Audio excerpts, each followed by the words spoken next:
We're live, people. We're live. Welcome to another In Motion Football live stream. My name is Alam, and today I'm going to be watching Eagles Jets. We're going to have some more people here watching other things. There's a bunch of other football games going on.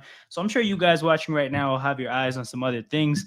But that being said, this is probably the first live stream we have going on where there's a bunch of games on, and I look forward to that. Before we get started, make sure you press that like button. Make sure you subscribe to the channel. Two very important forms of engagement for the growth of a channel. So I'd really appreciate if you guys get on that, regardless of whether you're watching live, whether you're watching on replay. You have an opportunity to support the channel. So if you enjoy what we do here, make sure you support. It'd be greatly appreciated. With that being said, as for what I've done so far today, I'm watching Eagles Jets right now. That's going well so far. But man, I watched Browns Niners and Bengals Seahawks. And I didn't really care about Bengals Seahawks like that, but the way the Browns were playing, I was like, yo, if they can get this win, that's big. That's big for me, obviously, as a fan of a team competing against the Niners, but also just like I was watching that game, the way the Browns team played, specifically their defense, I was like, this is so unlucky for them that they don't have their quarterback or their running back. Because had they been healthy, I think they win that game a lot more convincingly. I think their defense played an outrageously good game against the Niners. I have not seen. I think Purdy finished with around 100 yards. He had under 100 yards passing um, a while into this game, and of course they had some injuries. But all things considered, to play the Niners offense like that, which is it's a system, right? It's not just about the talent. They have talent that they use very effectively, and they've been able to put together respectable offenses with much less talent. Regardless of who was on the field for the Niners, the Browns defense played a great game. And I was watching and I was looking at it like, man, if the Browns were healthy, because I thought the Browns were going to lose. So I was looking at it like, man, if only the Browns were healthy, they could have got this W. But fortunately, they caught the L anyways. Game-winning field goal down to the rookie's foot. Their rookie kicker kicking his first like big pressure kick of his life. You see what happens. He missed it. But yeah, shout out to everybody in the chat. I got my guys Leon and Joel here as always. Niners are such frauds. Brock Purdy showed why he's not a good quarterback. That's the thing, right? Like up to this point, we've seen Brock Purdy at his like best case scenario, right? The league doesn't really know him that well. He's got obviously a very good set of weapons around him. He has a pretty good coach. Things were just operating at the best case scenario. And that's not to say that that's not what he can do when things are working. But the point is that no team's best case scenario persists throughout a season. So for what it's worth, I think today you saw the worst case scenario in terms of injuries and in terms of obviously the defense just taking away a lot of what they liked. But this is football. This is sports generally. You're gonna have your ups and downs. It was good to see San Fran have a down finally because they were stringing together a lot of good wins. But this is what it is. I think that a physical team with a very dominant defensive line can definitely get at that offensive line. And look, I thought that's what happened in the NFC Championship game. Most people would tell you that what happened is Purdy got hurt and the game was over. But what I saw that game in the NFC Championship game was that the Niners could not protect their quarterback. And today, the Browns have Myles Garrett, obviously, but they have a pretty solid defensive line as a whole. And with Jim Schwartz coordinating a good defense, with them having a solid, rest of their defense, the defensive line ate against San Francisco. And I think that's what can happen against that kind of a team. So we'll see how the rest of their season goes. I think they have a 3-week stretch where they go Seattle, Philly, Seattle. That's going to be a big stretch for them. Jalen Hurts scrambles on 1st and 5, gets some yards, and then slides. That's what I like to see. I remember in Jalen Hurts' rookie year, he was sliding a lot on the end of runs. And I was really happy to see that because, man, between Michael Vick and Carson Wentz, the way I had to cheer for quarterbacks that just recklessly like looked for contact, man, it was such a pleasant sight to see a quarterback slide, man. And obviously, I think last year, Hurts went away from that a bit, and he was, with a Super Bowl on the line and with those being the ambitions, was a lot more physical of a runner. But he's back, 250 mil later. He's back on the sliding thing, which I like. Purdy can't escape pressure to save his life. You know what it is, right? Like, I feel like he's pretty decent at escaping, but he's not athletic enough to be like dangerous after he escapes. Who's hurt? Lane Johnson? Okay. We pray that the turf didn't get him. But yeah, it's just like he's not explosive enough to really make a play like that with his legs after he escapes. Once he escapes, uh like there's still an opportunity for the defense to get him after that, which is not really the thing with a guy like a Lamar or even a Fields or like those kind of quarterbacks. He's not that kind of athletic. And that definitely shows up despite his ability to make guys miss in the pocket every now and then. Um but yeah, you guys in here, let me know what games you guys are watching. I know uh Peter's gonna be here at some point and he'll be watching baseball. I know a lot of you guys might be interested in what's going on with baseball because it's the ALCS today. Checking in on the other games, Cardinals, early 3-0 lead. That's just what the Cardinals do. Man, they play teams tough. Lions up 3-0 early. Is that the first drive of the game? No. It's not. It looks like the Lions did better with their first drive than the Bucks did. And the Raiders are up 3-0. Oh, I actually have a question about that. Leon, are you watching the Patriots game? Because if you do, let me know if there's a Malik Cunningham sighting.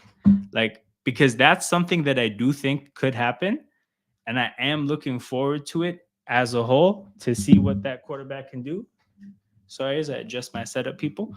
But yeah, because I heard that the reason Malik Cunningham is the second quarterback and Zappy is the third quarterback is they want to use Cunningham in the hybrid role that he was in during parts of the preseason. So with that being the case, I think it'll be pretty interesting to see what they do with Cunningham. He had a read option play. That's it. Okay, true. Because honestly, they're at a point where like, fuck it, why not try things? Why not see what's possible with a guy? Use all the trick plays you can. I figure if you get to the red zone, put him in the game, let him do read options, let him do speed options, stuff like that. Everyone's getting injured for us now. Yeah. The thing is, the way I look at it with where we are as a team, if guys get hurt, but they're going to come back for the middle of the season or even towards the end of the regular season, that's fine. The important shit for us is the end of the year. You might lose a game here and there in the run up and the run in, but like as long as you have your guys towards the end of the season, I'm okay. So even though the Eagles have been, getting some injuries, so far so good in terms of like serious season ending ones. We'll see what happened with Lane Johnson. Looks like he got rolled up on. But at least it didn't look like his foot planted into the turf and got bent because that's really where shit gets bad. All right, well, we're back at it. Eagles got the ball. Jets 46. Handoff to Swift. Yeah, I'm trying to see Boston Scott in this game. For what it's worth. He is the giant killer. But he's also somebody who has a lot of familiarity with balling out at MetLife. So let's see if that translates to the Jets because we don't play the Jets often enough to know if he's a Jets killer or not. Jack Driscoll playing in Lane Johnson's place. For what it's worth, I think that guy's ass, but we'll see. We'll see how he holds up. The Jets' defensive lines are respectable. They're good, but like when he had to play in for Lane Johnson against the Cowboys last year, he was going up against Micah Parsons, and that was frustrating to watch. So at least he's not having to go up against Michael Parsons now. Devontae finally getting targeted. Yeah. He's getting work for the first time. He's getting work. Yeah, it feels like it's been a long time since this has happened. I didn't know he was in the backfield for that play. I'm seeing that now. Yo, that guy is out here running back routes. That's lit. I like that. That's a good way to get a linebacker on him. All right, so we got two running backs and AJ Brown going in motion. This is an interesting play. Hurts keeps it, finds Boston Scott on the flat. Let's go, Boston. There it is, MetLife. That's that MetLife heritage. Welcoming to the stream, our ALCS correspondent, Peter. Peter, how you doing, my bro? I'm good, man. The game's not till tonight though, so I'm stuck watching Cardinals Rams. That's my local broadcast. Say less. Okay, damn. Cardinals, Rams, yikes. I mean, it's not like there's much else to watch in the first place. Like maybe I don't know. I don't know if you would want to watch Lions Bucks, but like options aren't good like that. Yeah, it is what it is. Yeah. Nobody should want to watch Zach Wilson. So it's like that. Eagles L inshallah, but big up Alamio. Who are you and why would you say some shit like this? That's fucking Ahmed. No, I know, but like who are you? Like, why would you say Eagles L? Isn't he not a Bears? No, a Lions fan? Is I he don't just even hating know. for no reason? Probably. Man. Man. I think Ahmed's the only person on this channel that's ever been timed out. He's He- Somalia. That's what they do, man. That's what it is. He's asking to get timed out again. But did you get a chance to watch much football today? I know you watched the London game earlier, but I what else watched the did you? London game this morning, and I did Yeah. watch the Browns Niners was our 10 a.m. game on Fox. Yeah. Or yeah, it was Fox. And then we Yeah. had Seahawks Bengals on CBS. Right. So I did actually watch a decent chunk of the Browns game. Yo, when PJ Walker threw that pick or that almost pick at the end where he could have just like got a couple yards and slid, Mm-hmm. I was so mad, man.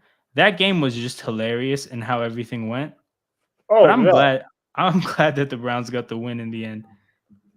I feel like the Browns deserve to win, They did. but yeah, I mean, a lot of people don't watch the Browns because, like, why would you? Yeah. But their defensive front is very good. Yeah. Like, I think they have either the number one or like number two defense in terms of total yards. Yeah. No, they This do. year? They Ooh, do. Rams on a punt return. Okay, a decent chunk of yards for some random guy. But yeah, I mean, with Purdy, he kind of like is what he is. Yeah. He's not going to win like beyond X's and O's. Yeah. So if your line Exactly. isn't holding up, they lost weapons over the course of the game. Like they're out there without McCaffrey and without Debo Samuel. Yep. And for whatever reason, you're just not looking in George Kittle's direction. Then Yep. like you kind of get what you get. Exactly. But no, I Yeah. think like a lot of teams, if you're built a certain way, you'll be able to punch San Francisco in the mouth and just kind of see what happens after. Yeah. Like, Yeah. I think. Go ahead. I want to see because we play them on Christmas night. Yeah. I feel like we're gonna beat them. I hear it too. I actually feel like we're built to beat them. We have the guys up front. We have the scheme. We have the linebackers that can run line to line. We have weapons on offense when they fucking want to catch the ball. Yeah. And we have a quarterback who's just better than their quarterback. Yeah. You know what I mean? Yep. Yeah. No, I agree. The thing with that team, right? And I've always heard from like people who really like dig into the details of the game is that their offensive line is a very solid run blocking line, but it's not anything special as a pass blocking line. And like Trent Williams is obviously like probably the best left tackle in football, but the whole rest of their line is pretty mediocre. And I think just generally, like if they can't dictate from the beginning and get a bit of a lead early, get the running game going, and they get put in a position where like the game goes anything other than that script, they're not actually that dangerous of a team. And I think the NFC Championship game was a pretty complicated like one to get into because two quarterbacks got injured from San Fran. But like a big part of the reason two quarterbacks got injured is because their offensive line couldn't keep the quarterback clean at all, right? So like I actually think the blueprint for this San Francisco team is out there. It's been out there for a while. Just not everybody has the guys to actually execute the game plan. But the guys who do, I think, have a good shot. I think a team like Baltimore is built for it. A team like Cleveland, had they had Nick Chubb, was built for it. And that's part of the reason why I felt like they should, like, fuck what happened on the field. I was looking at it like if they just had an actual quarterback or Nick Chubb, they probably win this game in a lot easier fashion. But they didn't have either. Yo, I think Jalen Hurts just fumbled the ball into the end zone for a touchdown, but we're gonna have to see. I think this might be the greatest fumble ever. For a touchdown or a touchback? So a touchdown. So it was 4th and goal, and I think he was about to be short, and then he reached over to score and fumbled it into the end zone, and I think we scored. Now they're saying that he was down at the 1, but I think when they review this, they're gonna turn this shit over.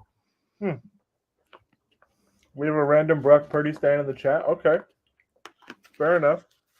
Brock Purdy has the highest QB rating in the NFL. He is a good QB. Niners aren't frauds. You're ignorant and clearly don't know football. So this is a you clearly don't know ball kind of a fellow.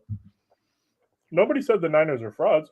You have to have specific things to beat them. But if you can get pressure with 4 guys, if your corners can play press coverage, yeah, and your linebackers can cover the width of the field, so they're not doing this zone running thing and running around you, then you can have success. Not every team has the tools to beat them.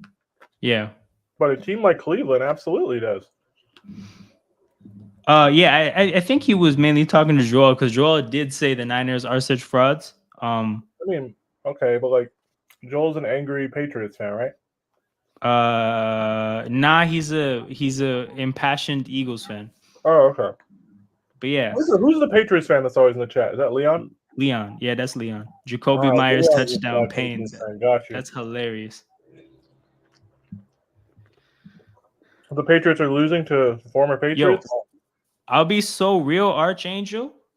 I don't think like the Eagles are actually rolling enough to blow a team out like that. Like they should, they might, but like we're still rounding into playing our best ball. So I don't know. Like football doesn't work that way. Yeah. That's like the transitive property of like blowouts and results doesn't work. Yeah. It's not the same. Like, for example, right? The Cowboys got smoked by the Niners. The Niners lost a hilarious game to the Browns. If you put the Cowboys and the Browns at full health on the same field, I'm convinced the Cowboys would beat them. Yeah. Like, it's just not that simple. Like the Ravens beat the Browns 28-3. They lost to the Steelers. The Steelers got beat 30-6 by the Texans. Yeah. The Texans lost to the Falcons. The Falcons just lost at home to the Commanders. Like, you can't use the transitive property for predicting games or saying Team X is better than Team Y. Yeah. The easiest way to do that is look at the games they've actually played. Yep. And go from there. Yeah. And if you look at where the Eagles are at, like a lot of what we have is working, but we're not doing well in the red zone We're kicking a lot of field goals. And even on this drive right here, we walk down the field and then it gets to 1st and goal at the 4 and we start going backwards. Like we turned it over at the goal line here, I suppose. I haven't got a chance to see a replay. But yeah, I mean, you're not going to blow a team out by kicking field goals. Ravens kicked 6 field goals. Actually, they replayed it, and I think they're giving us this touchdown. So that's nice.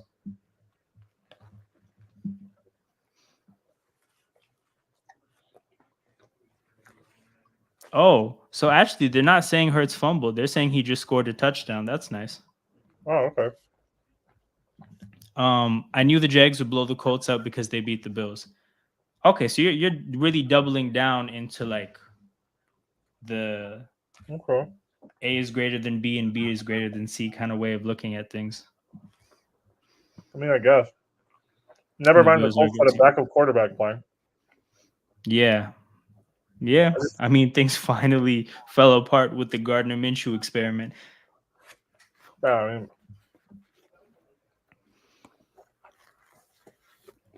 yeah, it was I think Daniel was in the chat while I was talking about that game on the preview stream that I did, and it's like, yo, Gardner Minshew's done fine so far. That's a pretty telltale sign that things are going to fall apart soon. Yeah. You can't exist for long periods of time in the league with a backup quarterback. Yeah. Yep. This doesn't happen.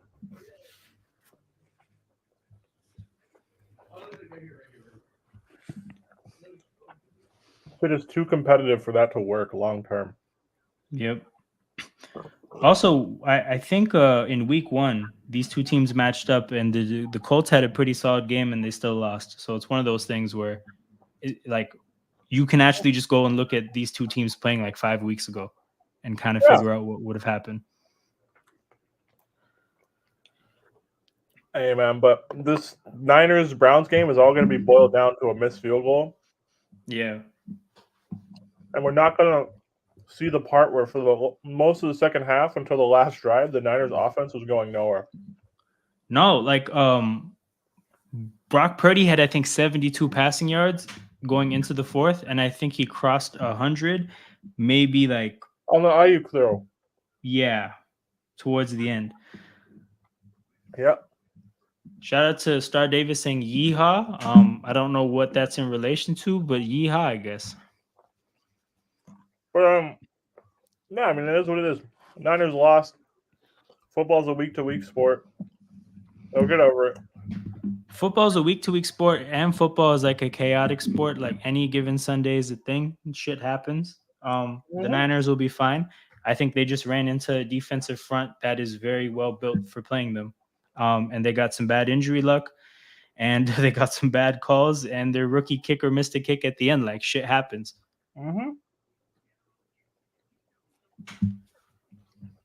Like sometimes you just gotta wear it. Yeah. Ravens had to do it last week. Yep. Niners got to do it this week. It happens. Yep. You've seen the Ravens play in Cleveland like every year. I swear it's a thing. Like kicking field goals in that stadium's hard, right? I mean, with the crosswind and stuff, typically yes, but I think that is relevant on the other end of the field. Like I think you just smoked that one. Okay. I know it's the other end when they had the Monday night game when Lamar and Baker were dueling in 2021, where Tucker hit like a 57-yarder to bang it. Yeah. Like, but that was at the other end of the field. I think it's just the other end is mainly where like the crosswind is like goes crazy. Got it. Like he should have made that, but he didn't. Right. I'm kind of happy that he didn't because like that ending on a missed field goal was hilarious. Oh, that was so funny. That was so funny. Like for everything to happen, and then they get the chance at the end, and he misses it. Like, and that's why I was when the drive was happening and they were starting to move the ball, I was like, okay, it's on the rookie kicker. Like that's the only thing that can get the Niners the L here. And it happened. But I don't know.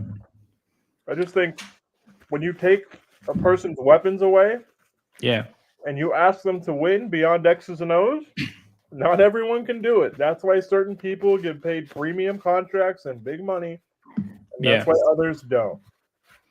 Yeah, one of like the bigger differentiators between elite talent and like let's say just pretty good talent is basically what happens when the game goes off script and your scripted plays that you walked into the game with aren't working or just like aren't viable, and just it's time to improvise, not even in the play but also just like when it comes to drives in the game as a whole. Like it's time to now like just play football. It's less about the mad scientist thing that the coach can get up to. Like it's just about making plays now. And yeah, like again, just I think people are gonna isolate Cleveland as just Cleveland, an organization that does crazy shit and a team that bad luck happens to, and a team with a quarterback that got cut by the Bears this training camp. But like that defense is legitimately good. They actually went into like a tough place to play against a very good defense. And that is just shit can happen when you go up against that kind of a matchup.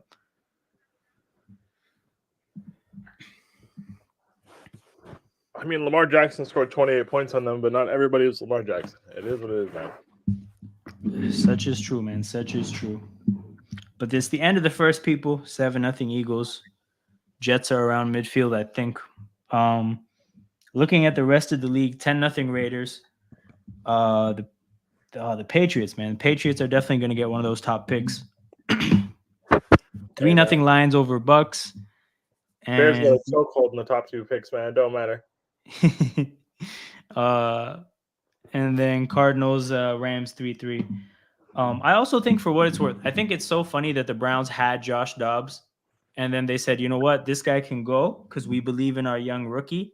And like, mind you, right, in the first year of the 3 quarterbacks active during game day thing, to just have only 2 quarterbacks and get rid of a third viable one is insane, right? But then Yeah. for that to happen, and it turns out your rookie's actually ass, and the preseason doesn't correlate to the regular season, and then to have to sign a random guy that the Bears thought was ass, and that the Bears would rather have an undrafted rookie than like over that guy, and then to have to play him and have him do so much dumb shit and then to still win. That was such a funny game, man. Oh, it was great. Oh yeah, this was criminal. This was a criminal call. But like, shit happens. Like, this is the thing. I'm at a point where I look at referees like the weather and like injuries, like just these random factors that can dictate games. You got to focus on what the players are doing, what the team is doing. You like, bad shit is going to happen with the referees the same way bad shit can happen with injuries, the same way rain can change like the course of a game. This is just how it goes. Mm-hmm. Yeah, like you can reduce it to a bad call, a missed kick, blah blah blah. Like, but it's not like the Niners were moving the ball consistently throughout the game. It was a tough game. Stuff happens. Archangel/Archangel, however you say that name. Is there any word on what the injuries look like with Debo and CMC? Because I'm curious. McCaffrey was an oblique. Debo, I don't know. I think Debo was a shoulder. Yeah, I mean, I don't know, man. I mean, neither of them look like major injuries. So like, that's the main thing. The main thing that you avoided. Also, Trent Williams missed a drive after having his ankle rolled up on. So they're fine in the grand scheme of things. Did you see the things, the videos of Rodgers like walking without crutches or a boot and then throwing a football before the game? Yeah, I did actually. That's like, it's funny because I don't actually think he's going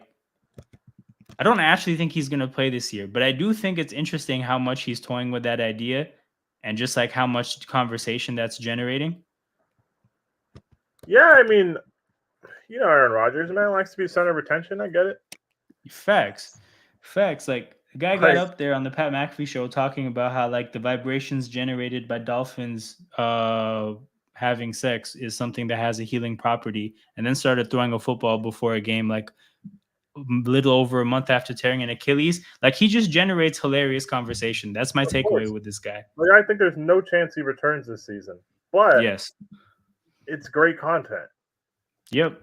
And I don't think he dipped his Achilles into a pool where dolphins were mating. Like, I also don't think that happened either, but it's like, I don't know. Of course not, man. You know, he's rehabbing with J.K. Dobbins? Yeah. Random link up. But I like that for them. Their Achilles, though. So, like, yeah. Probably dealing with the same doctors. Probably. There's not that many doctors that do these surgeries for these elite level athletes. Yeah, like, there can't be that many. There's also probably just one best regardless, right? So like, may as well. And there's going to be a consensus best after they do enough of these. Oh, the Rams fumbled and the Cardinals got the ball, I think. Rams muffed a punt, and I think the Cardinals scooped it. Yep. You know what they say about white punt returners, man. Can't trust them. It is what it is. Yeah, we didn't make the rules, people. But yeah, I don't know, man. Aaron Rodgers is good content. Like, don't take it too serious, guys. Facts. All good. It is what it is. Bro, this is just what it is. Like, the more I hear him talk, the more I think he's just a troll. Yeah, I buy it. I don't actually think he's as deeply invested or like deeply impacted by things as the way people treat him. Like, no, of course not. I think he's just vibing through these things. I think he's more of a hippie than people believe. Like, you know, like, he's not actually out here trying to change the world, I don't think. I think he's just rocking out, and people are deeply impacted by it themselves. Oh, yeah.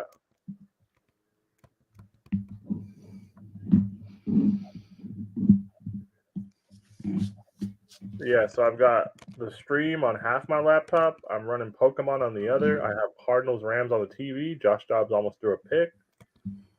That sounds like a Sunday, man. Hey man, you know how it is. That sounds like a Sunday. Aaron Rodgers, he's like Kyrie, but he's not. It's like Kyrie doesn't know when to not say things. Yeah. Like Kyrie has to just grab the mic and say, "Oh, listen to me. I'll say this." Like he doesn't know where to draw the line. Yeah. Now, I'd be shocked if Rodgers comes back. Mainly because I think the Jets are going to be like 5-10. That's another good point. Yeah. So it's like, why are you risking re-injuring it to do nothing? Like they're not really going anywhere fast. Yep. 2nd and 10 for the Jets to start the second quarter. So it's 7-0 Philly. Yep. Hey, man, The Jets are approaching field goal territory. Zach Wilson just scrambled on a 2nd and 10 to get it to 3rd and 1, I think. But yeah. Cardinals took their short field and did nothing with it. They're going to kick a field goal. This guy's name on defense, his last name is Yeast. Oh yeah, that random Rams guy. No, yes. I'm telling you, the Rams secondary, just these random guys that you didn't know were human beings. Hey man, I feel like that's like half the secondaries in the league, though. Definitely, like to just like the average person, but I honestly even think people that like keep up with this shit more than the average person probably didn't know a lot of these guys, because like you're talking about a lot of like 5th and 7th round picks that were playing last year when everyone thought that like they were just playing random guys, but I think they actually liked. Yeah. And they're not that bad, but yeah, like I had to learn a lot of names when I was looking at that depth chart.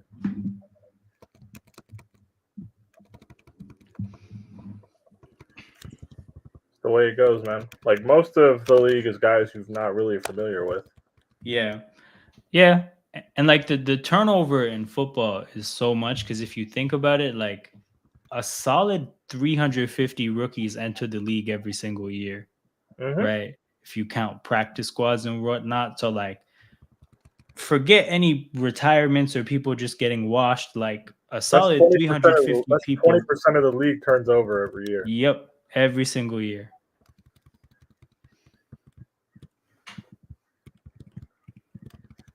That's crazy. Yeah, I mean the average NFL career, I believe, is like 3 years, right? Like obviously there's a lot of variance there, but like the average is very low.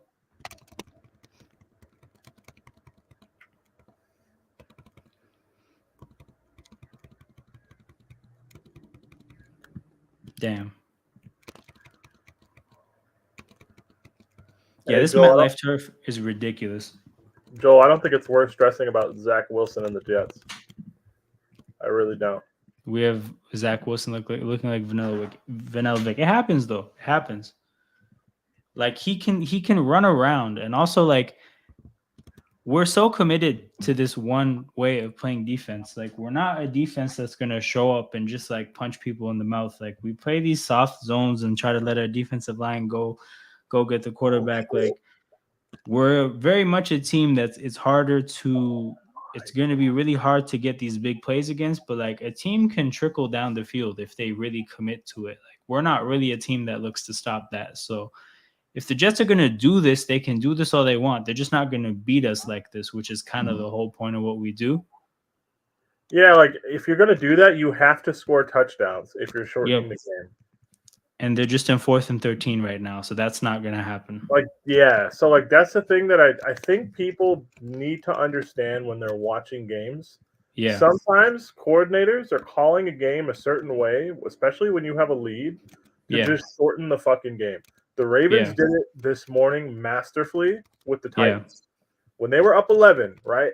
And there were all those penalties on the goal line, and the Titans wasted like 100 seconds to go nowhere and then kick the field goal and then kick the onside really shitty. Yeah. Vrabel realized, I can't score. Like, it's not worth all the time being spent to try and score a touchdown right now. So let's just kick a field goal. Yeah. Like it happens sometimes. Like at some points in games, your team's gonna give up some yards, and it might look kind of stupid. But it's like, hey, like these are smart people. They know what they're doing for the most part. As long as nobody's missing assignments, should be able to work through it. Yeah. Also kind of have to be aware of a league-wide philosophy change, because like with one, the rules being slanted towards the offense, and then two, there being like a wave of quarterbacks that are very good at driving the ball down the field. A lot of these defenses are following Vic Fangio's tactics of like a 4-man deep zone and basically saying we're going to make it hard to drive the ball down the field. You have to take what's underneath. That's a league-wide trend now. A good half of the league has defensive coordinators that are from his coaching tree. That's a philosophical change, right? And it's working. So it's not sexy, and it's not what a lot of people consider like the defensive football they like. But passing yards have gone down this year from last year, which is like the first time that's happened in a long time. This is football now. The defense is looking at it like, with how easy it is for offenses to score points, if we can keep the other team to a field goal on every single drive, right? Like, let's say the team goes and scores 7 field goals. Our offense can probably score more than 21 points. That's a win. So this is what teams are designing to do. Also, that scheme gets better and better the closer you get to the goal line, because the space just gets more and more compressed. So this is what, everybody's doing. And it doesn't look, it's not fun to watch sometimes, but it's effective. It gets the job done. Joel says Bradbury's been getting cooked way too much this season. That's true. Him and Slay. When you have two cornerbacks that are 32 and 30, like, you got to keep in mind that regression can happen at any point, because that's when NFL players as a whole fall off, but especially a position like corner that's so strongly based on athleticism. Probably the most physically demanding position in the sport. Yeah. So the regression was always around the corner. And I think we've probably got some regression from both of them, but our defensive line is still good enough to carry us. So it is what it is. It gets worse. It gets a lot worse than Slay and Bradbury.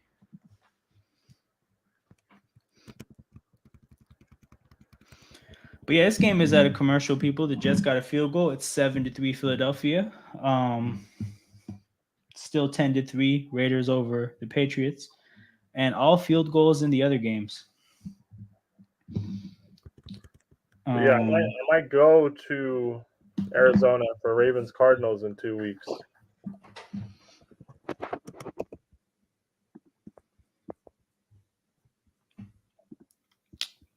That's crazy. On this Jets field goal, the kicker bent it around the post. So like, watching it without understanding where the ball is, it looked like he missed it, but he literally bent the ball around the post.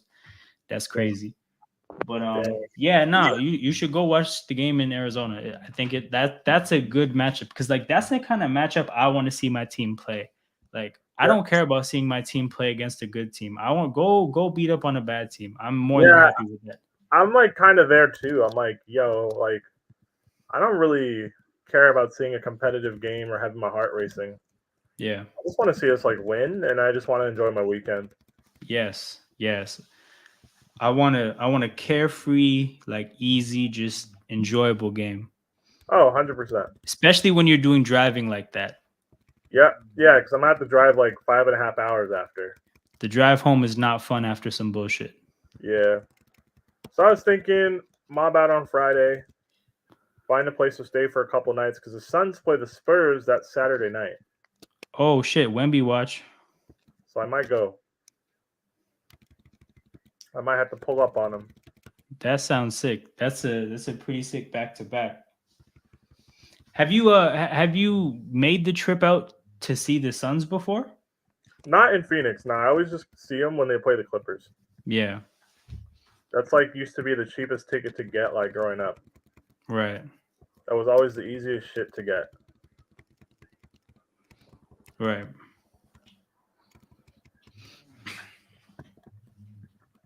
But yeah, I'm gonna make that trip a couple weeks. Be fun, because tickets, I'm getting like top level midfield for like $50. That's fire. That's the best view. Yep. That's the best view. I want to see the game. I don't want to be like down in the lower bowl and not be able to see shit. Yeah. I want to actually see what's going on. Yeah. No, it's a real thing. It's a real thing. Like when I was younger, like the spectacle of having the game right in front of you was so cool, but like you kind of, it's less and less cool the older you get. At this point, I want to actually be able to watch the game. I don't have to look at the TV. Facts. I'm too old to like be searching for replays on my phone while I'm there. Too old for Yep. that shit. I don't got energy for Yep. that. Like when I Pats went, needed. Go ahead. bro, Leon, I'm telling you, it is what it is. Like it's not fun being in a position where you need a quarterback. Yeah. Not a good place to be. It's quite bad. It's not fun. Quite miserable. Some would say depressing even. Yep. I'm building a super team in my Pokemon game, by the way. Let's go. What does your squad look like? So I randomized Black 2. Yeah. So random starters, random trainers Pokemon, random wild encounters, random items. Yeah. I got a Meganium as a starter, True. and I caught an Empoleon in the first route. Damn. But I'm playing with the Nuzlocke rules. So you can only catch your first encounter in a new area. Yeah. If a Pokemon dies, you can't revive it. Yeah. And yeah, that's pretty much the main two rules. So I'm trying to get through the whole game like this. Yeah. But this is the fucking game with triple battles and shit. Yeah. So it makes Are it you hard. playing on an emulator? Yeah, I'm playing on the Open Emu emulator on my laptop. Yeah, I'm familiar. I've played some of the old Pokemon games on my computer with an emulator, but I haven't played like something like that where like you like fuck around and Oh yeah, there's remix the software that rules. like randomizes a bunch of shit about the game. You can basically customize the game for yourself. Yeah. You find the thing is, it's not even hard to find on Google. Like you genuinely just Google it and it'll show up. Yeah. Like it is illegal, but like they don't give a shit, man. It's not the kind of thing that they'll actually bother to enforce. No, it's a waste of time. Like Nobody cares. people Nobody are out actually there, cares. people are out there streaming sports. Yep. Costing broadcast companies millions of dollars. Like I'm playing fucking Pokemon. Who gives a shit? Hey, Josh Dobbs cooking low key, man. Again, bro, Cleveland could have had him playing today. Fucking Cleveland, what a funny team. For real. For what it's worth, though, I do remember him playing with Tennessee against Jacksonville, and like he looked pretty shit then. Like I don't know if Arizona brought the best out of him and if their coaches are serious like that, but it's interesting. Hey man, coaching is a lot of it. Yeah. Coaching, fit, weapons around you. Okay, this guy's subbing. This guy's sending in a Hitmonlee, so I'm gonna take Empoleon out of there. Because I'm not. Leon says Mac threw a nasty interception, bro. That is Mac. It's what it is, man. That's McCorkle Jones. That's Michael McCorkle right there.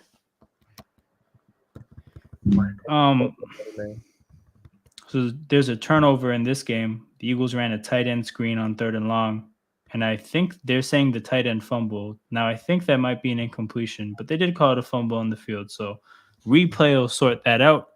We're going to commercial here. Got it, ruining her stats. Wait, is that a pick? I did not. They're calling that a pick? It didn't hit the ground? Okay, I don't know. We'll see. But the Buccaneers are in the red zone, apparently. Nice. If the Buccaneers go 4-1, that's crazy. Hey, man. Maybe Tom Brady was the problem. Yeah, he was bringing the bad divorce vibes, you know, like Fact. You walk in, you're ready to play football, you're excited, and this guy's just crying in his locker.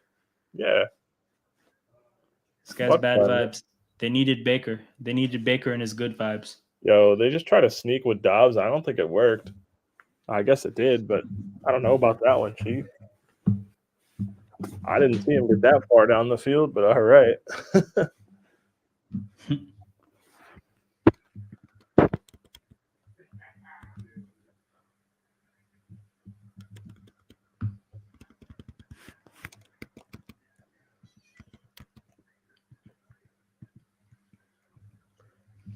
Yeah, I saw that. I saw that Mac Jones interception. He threw it to him like he was the receiver.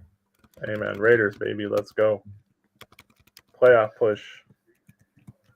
All of you who doubted, hang your head in shame. Bro, there's no way they got this first down. There's no way. All right, they're a tiny bit short, but I feel like he didn't even get that close. That's crazy.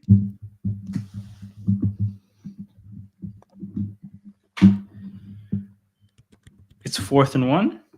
It's 4th and about a half a yard. They really should just kick it.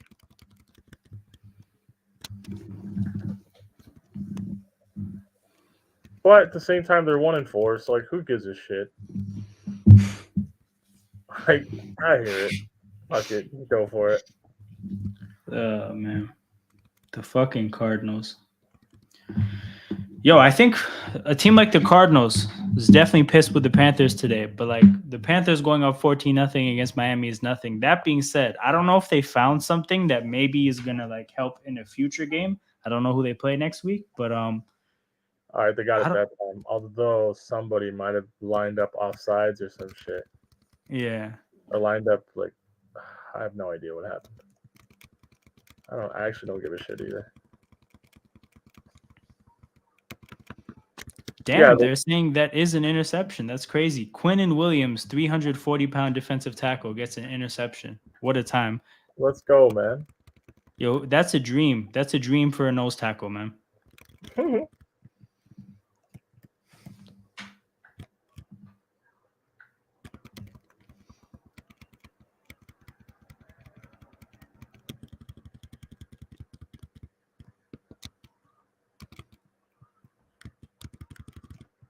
All right, I'm about to run up in this gym and fuck these people up. Cardinals got the first down, guys. It was offside, but they picked it up anyways. Jeez. So they might actually. I took Rams money line in my parlay, and that's not looking good. So it is what it is, I guess. Oh no! They called the penalty. They're still going for it, I guess, from the 40-yard line. I was wrong. They called some other shit. Dobbs airs it out to the end zone. He's open. He got him. He was out of bounds. Damn. Damn. Oh, he was open for a touchdown too. That was a roller coaster to listen to. Oh, wow. Yeah, the timing's just a little bit off. Hollywood Brown stepping on the sideline. Can't say I've never seen that before. But they tried. They tried a little something. They clearly don't want Prater kicking a 58-yarder, which I guess I understand. I mean, I don't know. I don't know. I feel like Prater has the leg for it, though. I understand, but they're also like 1 and 4. True. They're just out here trying shit. At some point, somebody in the headset's like, fuck it. And they're like, yeah fuck it. Yeah, they said, look at the win probability chart and pick like one in the middle. You know, like not too bad, but not the best one either. Yeah, fuck all that. Analytics guys probably like, we should probably do this. Like, man, little nigga, shut up. We're going for it. They're using the analytics guy to make sure they're not doing the best thing for winning at every turn. Bro, honestly, it is what it is. It wasn't a bad play call. Like, Dobbs should have just kept that. He overthrew it a little bit too much. Like, he should have walked into the end zone for a touchdown 100%. So, like, I don't actually think the play call is a problem. Yeah. Like, players got to make plays too. And I feel like a lot of people forget that. Yep. You can call the coaches can't execute anything. Yeah, you can call the best play in the world. If he throws it 7 yards out of bounds, there's not shit you can do. Yeah. And that's the thing, too. A lot of the times when people are judging play calling, they're judging play outcome. Like, it's a pretty delicate thing to actually get right. Oh, yeah. It's very tough.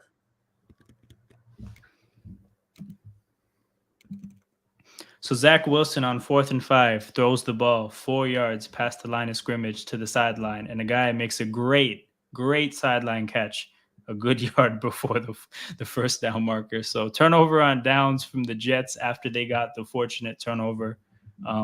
Welcome to Jets football, ladies and gentlemen. Here we go. Circus catch to turn it over on downs. Gotta love it. Where else would you rather be? Facts. Yeah, I wonder what next year is going to look like for the Jets, because like I know this year was a different brand of disappointing.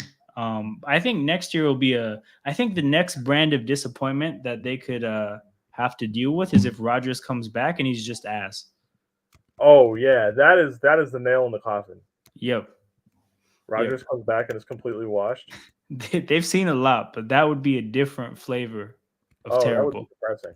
That'd be great though. I would love that. Yeah, sounds Not even hilarious. I like I'm or with it. dislike Aaron Rodgers. That would just be hilarious. Yep.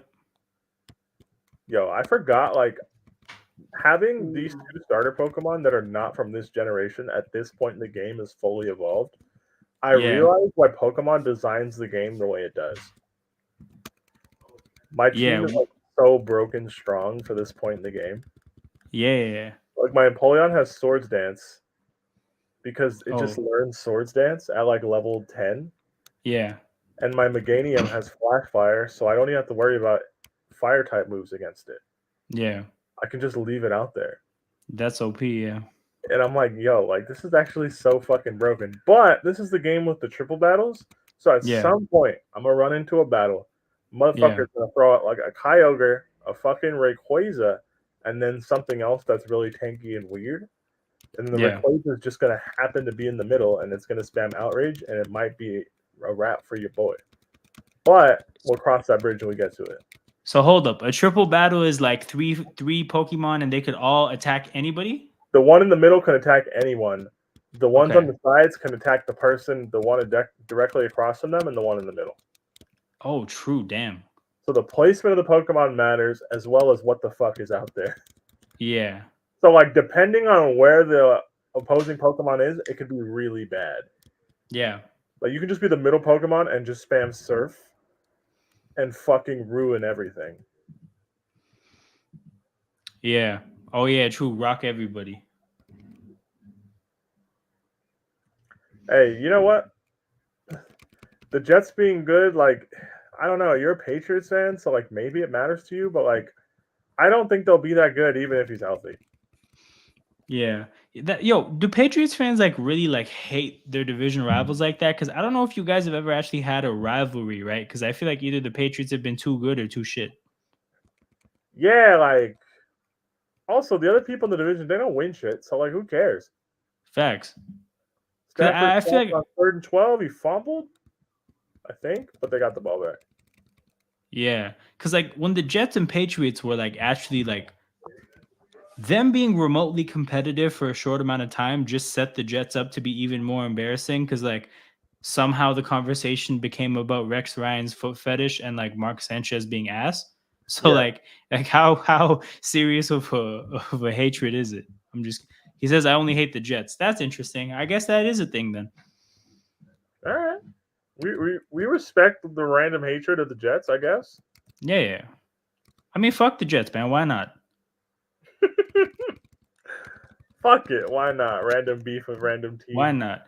Oh, I know a random stat for this game is that the Eagles are undefeated against the Jets all time. And it's, I think, the only matchup in the NFL left where one team just has never beat the other. So it's not a I'd like that to continue for as long as I'm alive, because why not? It's just a funny random thing to have against. Dude, we beat the Seahawks for the first fucking time in 2019. Damn. I remember that. It's always an NFC AFC matchup because they don't get to play each other enough.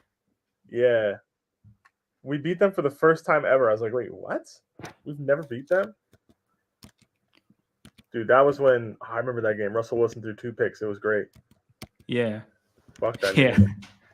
It was fantastic.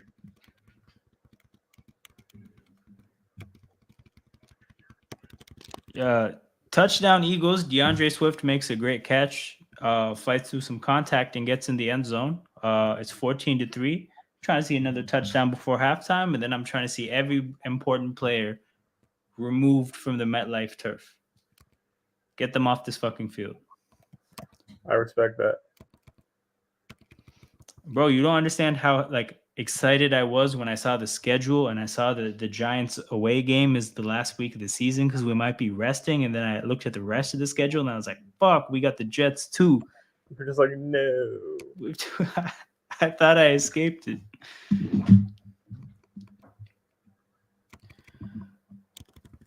But yeah, looking at the rest of the games, I don't know necessarily how much we talked about Niners Browns. Looking at, I don't know how much else there is to talk about. Like obviously Ravens Titans happened. You watched that game. I watched the second half. The Titans just like aren't good enough to play with Baltimore. They got some Baltimore like themes going on, but like ultimately Tannehill is just a little bit too shit. And now he's hurt. Yep. And Malik Willis is like just not ready to play football. Yep.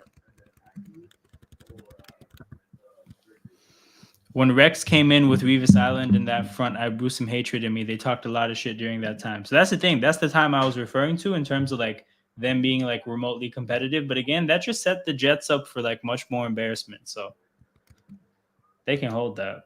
The fact that the Jets haven't been back to the playoffs since then is so funny. Yeah.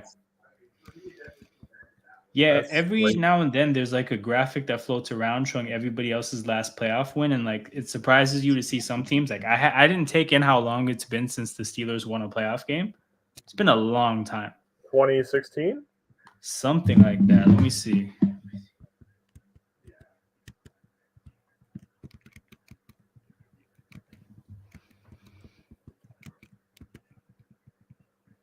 Yeah, I know it's been a Where is while. it?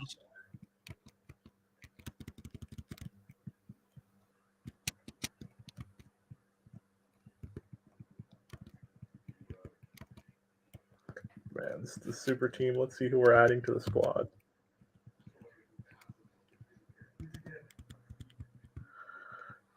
Crazy to see Jonathan Vilma as a commentator. I'm getting old. Yeah. Oh, so this is what it was, right? Like the Steelers, their last win was only in 2017, which doesn't feel like that long ago, but there's also only like 9 teams that are worse than them in that regard. Like they're the 10th in this list of teams of So like those playoff win droughts. 9 teams are the Lions, The Lions, the the Jets. Dolphins, the Raiders, the Let me Commanders. guess them. Let me guess them. Oh, true. Go ahead. I was gonna say Lions. I One. know the Jets. I know the Raiders.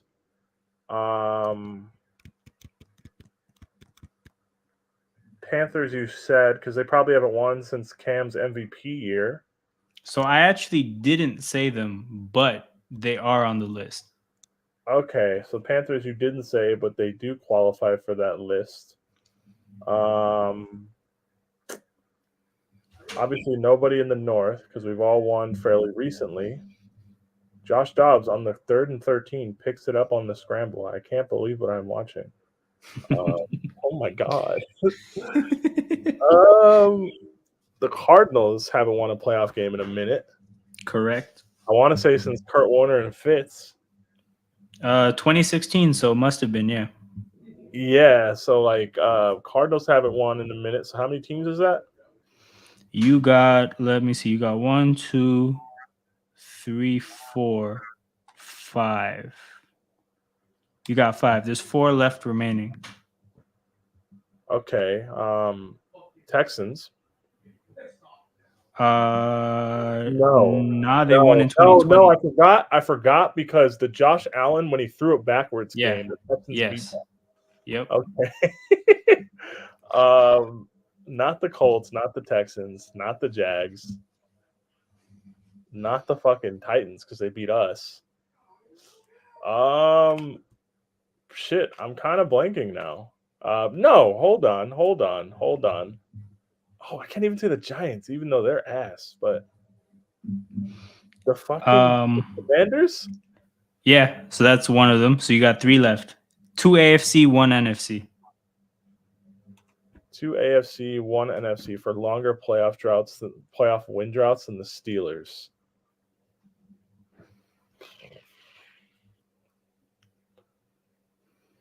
Oh, the Bears. Yeah, there it is. So now you're just down to 2 AFC teams. The AFC teams. Well, we know the Jets are on there. Steelers were 2018? 2017. Right? 2017 is what you said. So now I'm looking for 2 AFC teams.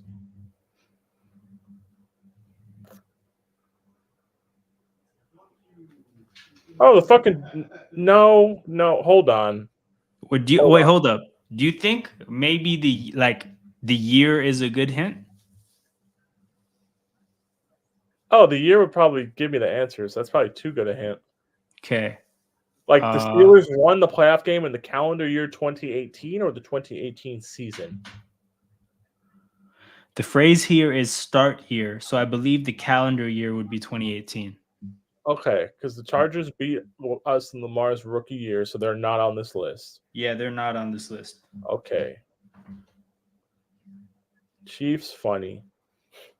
Oh, the fucking Broncos, dude. Them niggas ass.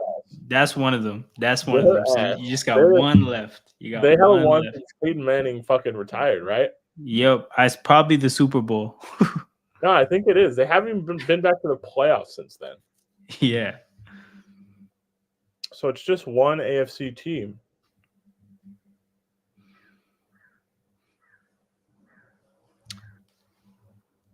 I feel like trying to see if there's a good hint here. There's only 16 teams. I don't think I need a hint.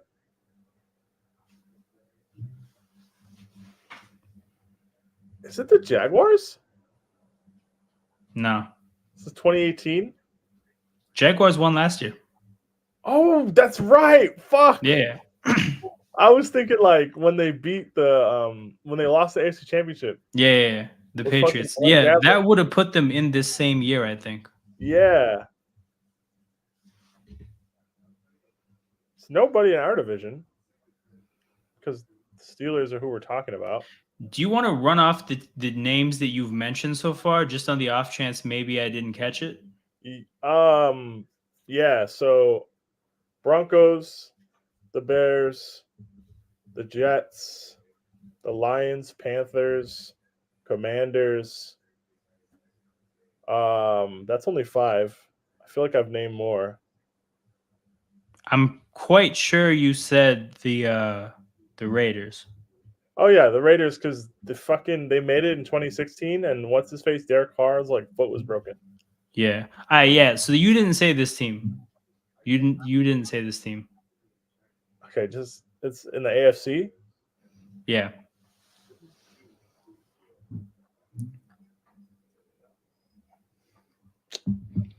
It's not the Colts. Because they won when Andrew Luck beat. Who the fuck did they beat? They kicked someone's ass in a wild card game. Yeah. I feel like when you hear the team name or guess the team name, you're gonna be like, I should have got this. Just tell me. I don't give a shit anymore. It's the Dolphins. Oh. Yeah. Yeah, their last one was 2001. I was gonna say that's one of the longer ones. They've made it the second longest one, yeah. They've made it a bunch, but they always lose in the first round. Yep. So they have a 22-year drought, and the only longer one is the Lions, 31. Hypothetically, both teams could end their streaks this playoffs. They probably should both end their streaks this playoffs, even. Especially the Lions, because that division's just getting handed to them on a platter. Yeah. Yep. Yeah, I was gonna say the Dolphins made it in 2009 and we beat them. Then they made it in when Matt Moore as a quarterback. Yeah, when he got clapped. And then they had a third string quarterback last year and almost won, but didn't win. Yeah. Yeah, I probably should have got that. Yeah, it's just one of those teams where I feel like just because they're good right now, they've been to the playoffs a few times. Yeah. You might not, because also you can't remember the last playoff one. It's too long ago. So, but yeah. Well, that's what I was trying to do with every team. Yeah. I'm like, oh, when did they last win? I'm like, oh, Dolphins. I was like, I just assumed that would be sometime recent, and it fucking wasn't. If those two teams get their playoff wins, it would be Raiders and Commanders at the top 2, and I think theirs might go on for a little while longer. Raiders are since 2004. Yeah, start year 2003. And then Commanders are 2006. Yep, exactly that. Okay. So I remember the Commanders as being really good on Madden 07 with Sean Alexander on the front. Yeah. Santana Moss times. Yep. Santana Moss and fucking Randall L. Yeah, I played that Madden. Remember for that? sure. Those times Madden games had me gassed. Hey man, the good old 3rd and days. 10. Zach Wilson takes a 5-yard sack. Again, it's just like the same kind of a drive where, yeah, they trickle down the field, they get their little chunks, they get down the field, and then it bogs down in the red zone and go ahead and try to beat this team kicking field goals.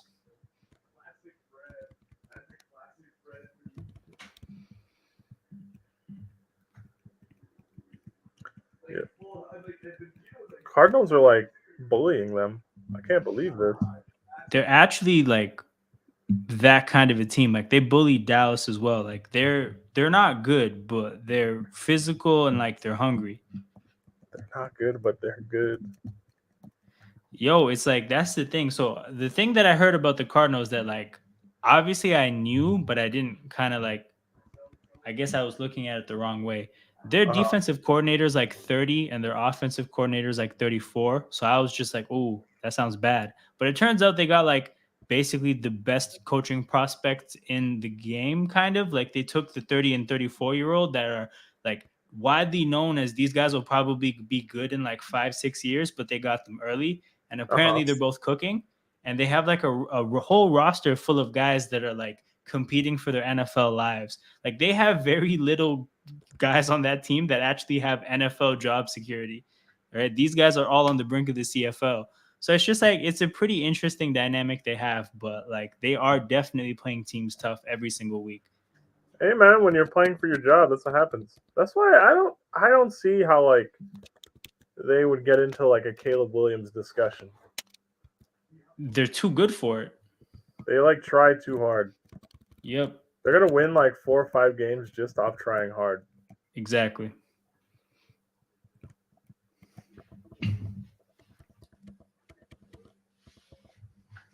But I'm also like not too sure how much they need a Caleb Williams to be good.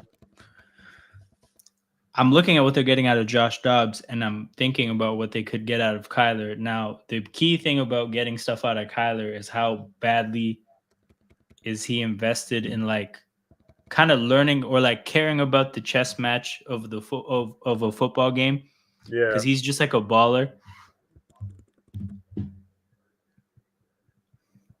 So we'll see what happens. We'll see if the coaching staff can, or how him and the coaching staff get along. Mm-hmm.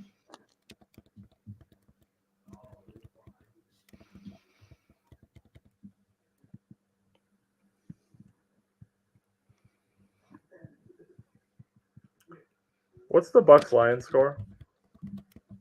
It's 10-3. The Lions just scored a touchdown like 5 minutes ago, I think. Fuck's sake, man. Fucking Bucks. You have a bet on that game? I took Bucks money line. Baker is 8 for 17 with 75 yards and a pick. That sounds pretty normal, unfortunately. Yep. Disappointed. So Surprised. let me see how this division looks if the Bucks take the L. Oh shit, Peter, that division is 3-2, 3-3, 3-3, and 0-6. Oh yeah. Wait. Oh, that's right. The Bucks are 3-1. Yeah. Their bye week. Yo, Texans. I was looking at the schedule. We might be cooking up the number 7 seed. Yeah. 100%. 100%. What that actually is going to do for us, no fucking idea. But it'll be fun. Hey, if your stocks cash in, that's good enough, man. Yo, Texans, not bad. Cardinals, buy the dip. Telling you.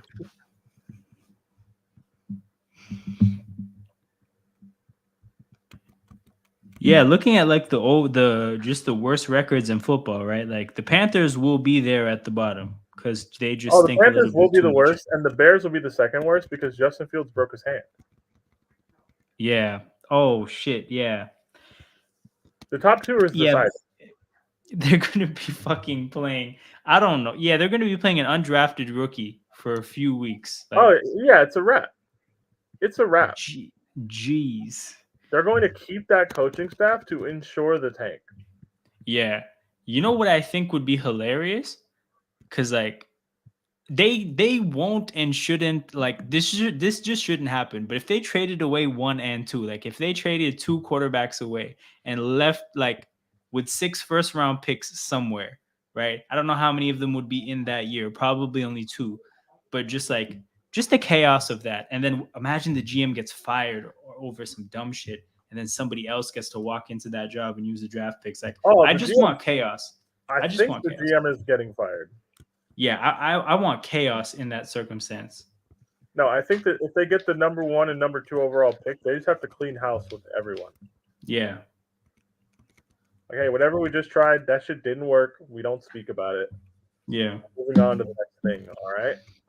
Yeah. And then you're the Panthers, right? You traded DJ Moore and Caleb Williams for Bryce Young. Fucking yikes. Yes. Holy shit, that's a bad trade. And they traded McCaffrey for peanuts. Yes.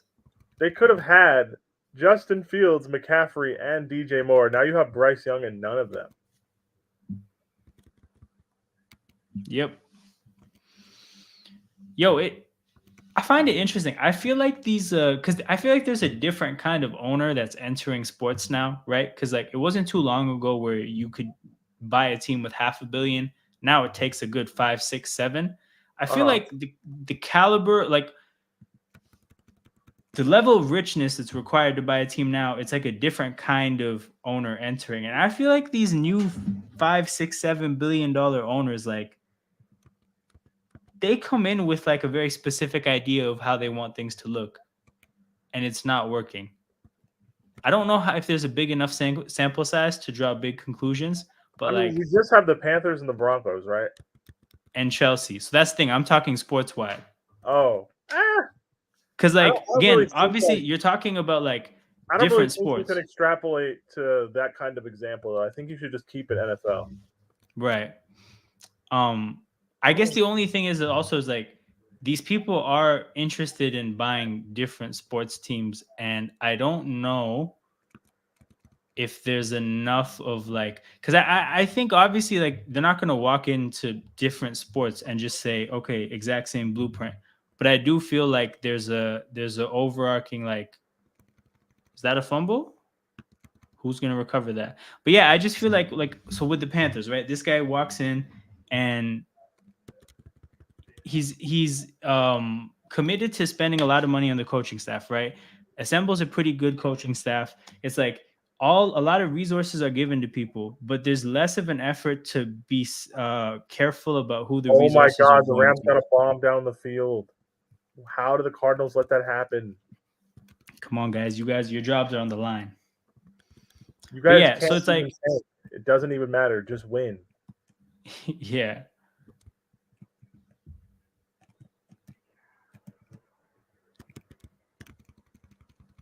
Damn, that's a hell of a peanut punch from that guy. There's a turnover?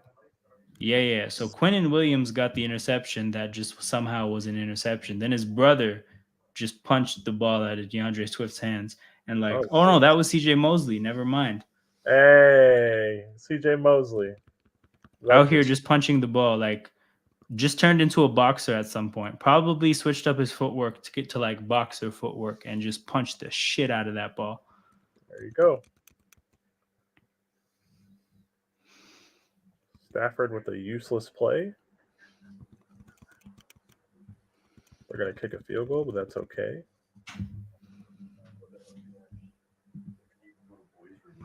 Too many preventable turnovers today. For sure. But it happens. Like the first turnover was just like Goddard's got to not let that go through his hands.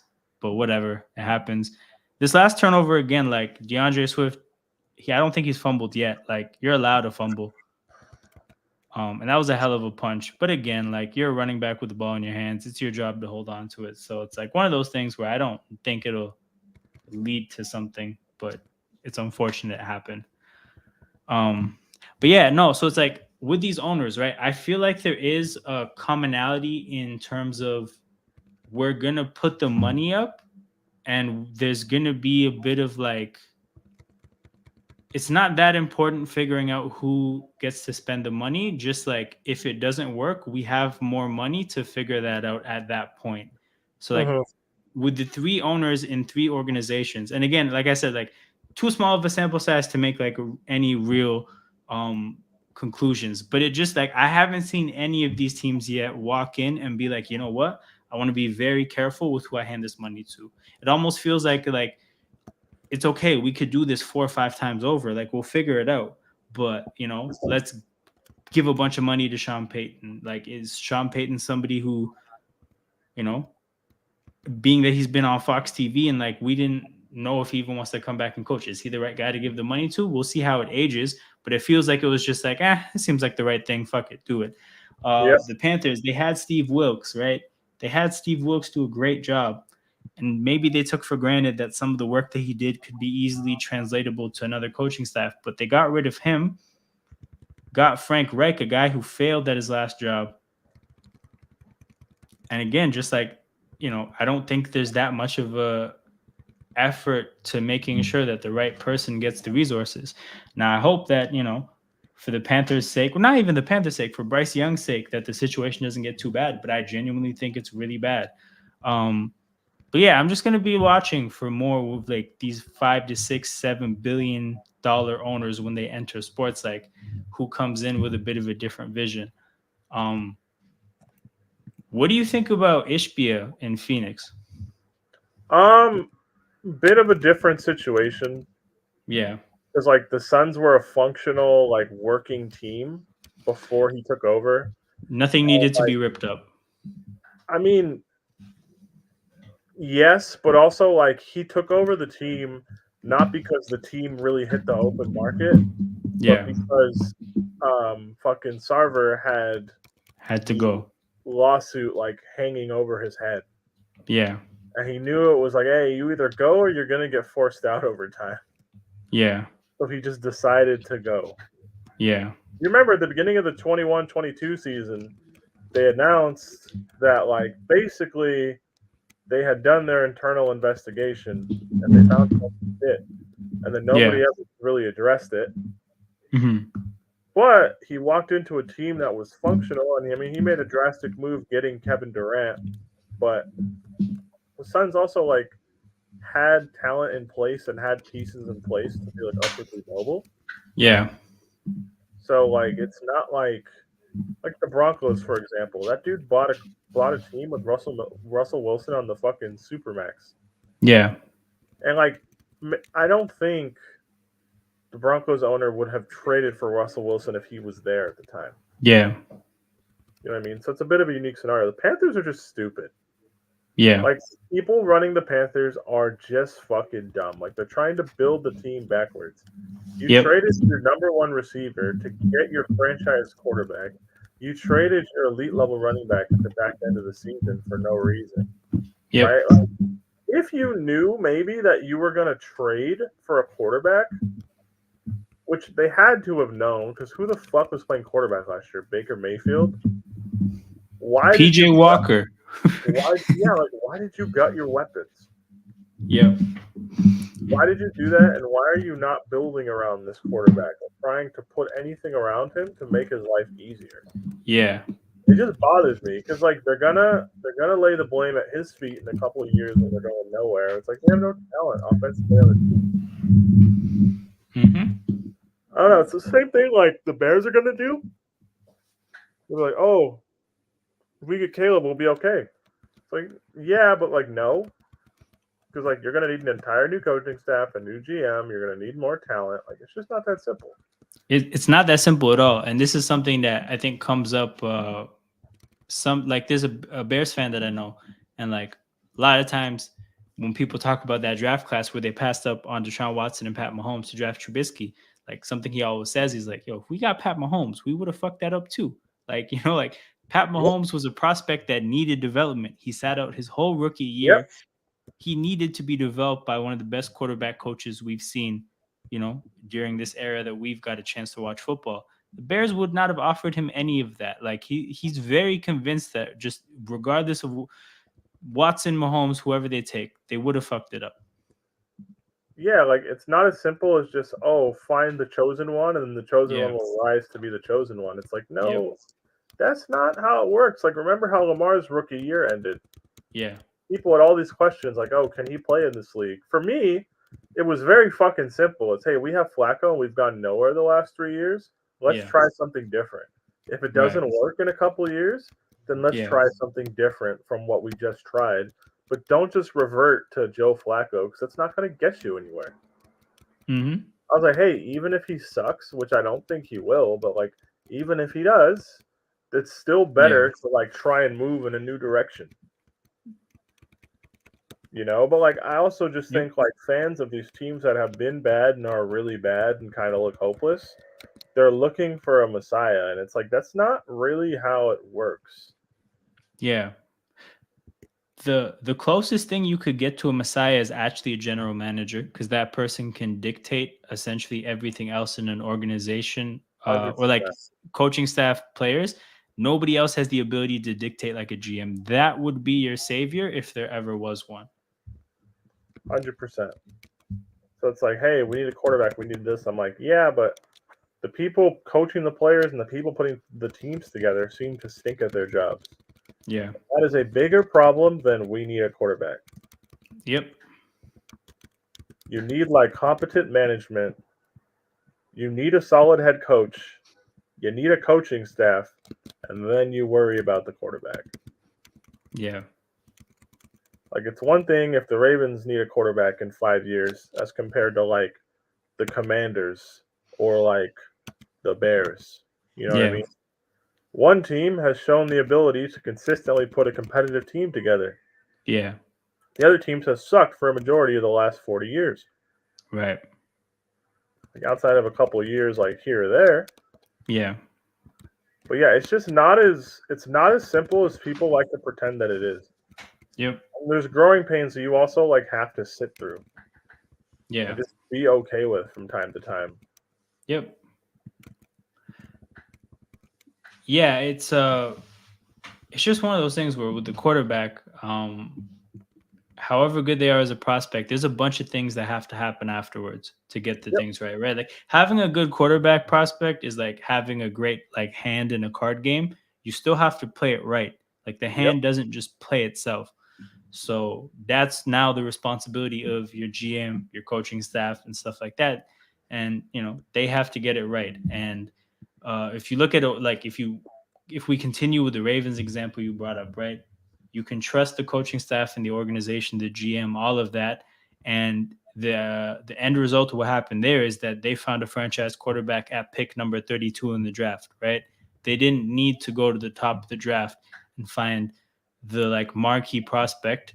They were able to cultivate an environment that the 32nd pick in the draft ended up thriving in, and now he is who he is, right? A quarterback that when he signed his deal was the highest paid player in NFL history. You look at the Eagles to kind of continue with it. They figured it out with a prospect from the second round, right? Like it's a bit of a marriage between the prospect and the environment.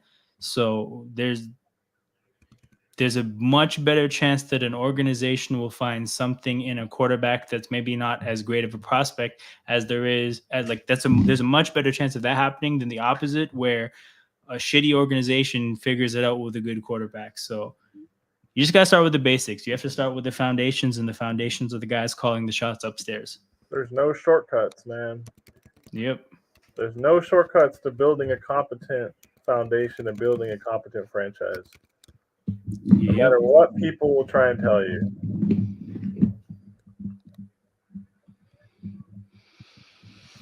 Halftime in the games, people. Raiders Patriots is happening, but we don't care about that shit. I know Leon does, but I'm pretty sure Leon is rooting for an L here to get this draft pick. Look, man, you're all competing for Drake May. It is what it is. Oh man, somebody's probably gonna have to trade up if the Bears get their hands on that. On 1 and 2? Yeah. I guess it depends who it is, though. Yeah, Like, because who's that's the it thing. for?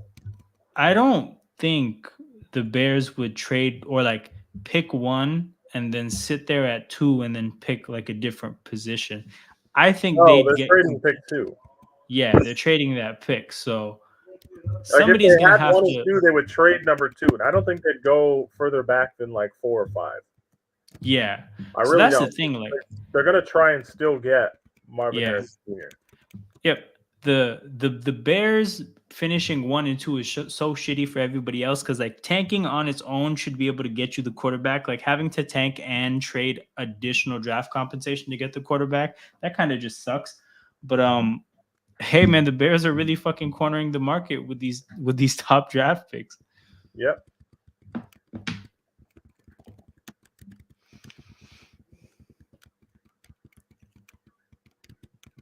But hey, I'm seeing. they're gonna get compensation for trading Fields too. Yep. They'll get like a second or third round pick from a team that's just not dysfunctional enough to land in like the top 5. Yeah.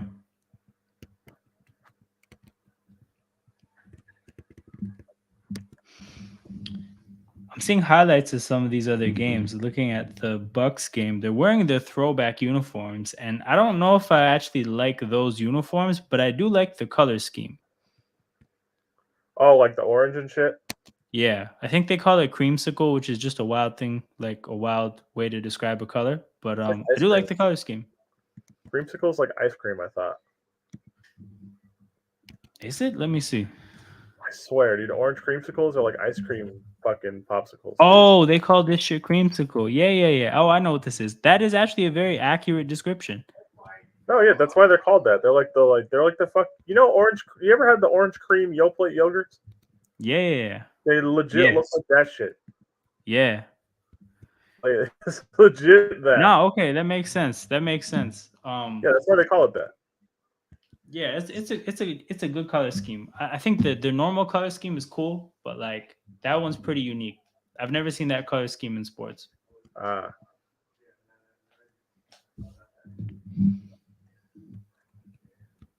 Damn. I just caught a Magmar. We're cooking. We're cooking something crazy over here, ladies and gentlemen. We are cooking something fucking crazy. Bears dysfunctional franchise probably still believes in Fields. Yo, that's the thing, right? Like, if the GM's probably still going to do it. I mean, he's probably going to get fired. But hey man, the thing is, I believe in Fields. I don't care. If he pivots to another quarterback, he's also admitting, like, I got it wrong, which does work against you in like how you're evaluated and how you did your job specifically from the owner's standpoint, which is a bad thing. But yeah, I think that's why he'll get fired, because I don't think he's going to get the opportunity to say, I got my quarterback wrong, let me try it again. I think he'll be out of there. So you got your quarterback wrong? Fuck you, dog. That's all it takes to get fired. You don't need anything else in this league. And let me be clear, like, if they have the number 1 and number 2 overall pick, they need to just fire everybody. Yeah. 100%. Like, they really would be dumb to have this GM pick a coach, probably suck next year because Caleb Williams will be a rookie and they're probably only going to win like 5 or 6 games anyways. Yeah. And then pick a GM. Pick the coach and the GM together, roll with the punches, really try and build something. But it's up to them. They got to fucking do it.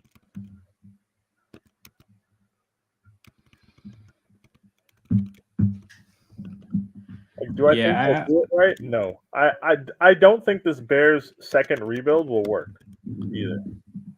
I have no reason to believe yet. Yes. I'm open to believing. Yeah. I'm down to buy in. I actually like Justin Fields. I like the idea of Justin Fields on another NFL team. Yeah, same. But like this is the thing. There's a small part of me that wants his stocks to drop so low that like he could get in the Trey Lance conversation of trading him as a backup, because I'd love Fields on my team as a backup. I don't think it'll get that low. It I don't think won't. that's possible. It won't, but I'm actively hoping it does. That's fine. I just don't think that will happen. There's Yeah. so many teams out there that like need a fucking quarterback, and there's so many teams that are just going to be in the middle of the draft Yeah. that can say, "Hey, instead of pick 50 or pick 47, let's Yeah. trade that for Justin Fields." Yep. And we'll trigger like they have a year on his rookie contract. They can pick up his 5th-year option. You're Yeah. essentially getting like a 2-year, $25 million contract for Tryout. Justin Fields tryout. Yep. You know what I mean? I just think like that's an easy way to like buy low on potential and maybe solve the problem. And then the other way to look at it, right, is that that's the kind of quarterback move that doesn't get you fired as a GM, right? Like, Yep. trading up to the top of the draft and it not working out, you're out of there. If you trade for Fields, if it doesn't work, you get a second crack at the quarterback position. Probably, yeah. Bro, So like if I'm the Patriots, yeah, come on, man. I'm doing it. if I'm the Falcons, I'm there. If I'm the Patriots, I'm there. Who else? If I'm the Bucks, Yeah. Oh, with those receivers, especially if I'm the Bucks, I'm there. oh yeah.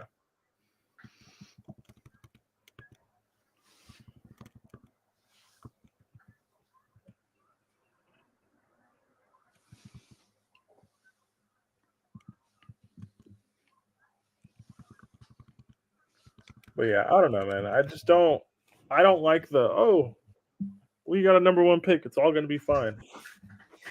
Like, bro, you just had that. Yep. Number 1 overall pick 2 years in a row. It's like it's a hard thing to feel great about. Yep. But yeah, and then like another thing to consider when it comes to how the quarterback carousel will go this offseason is like, and we'll have to see this, but basically how many quarterbacks in the draft get evaluated as like high level prospects, because there's at least 6 guys that are either there or on the fringe, and like from that point it just becomes a numbers game of like how many spots are there, how many quarterbacks are available, and who gets left behind.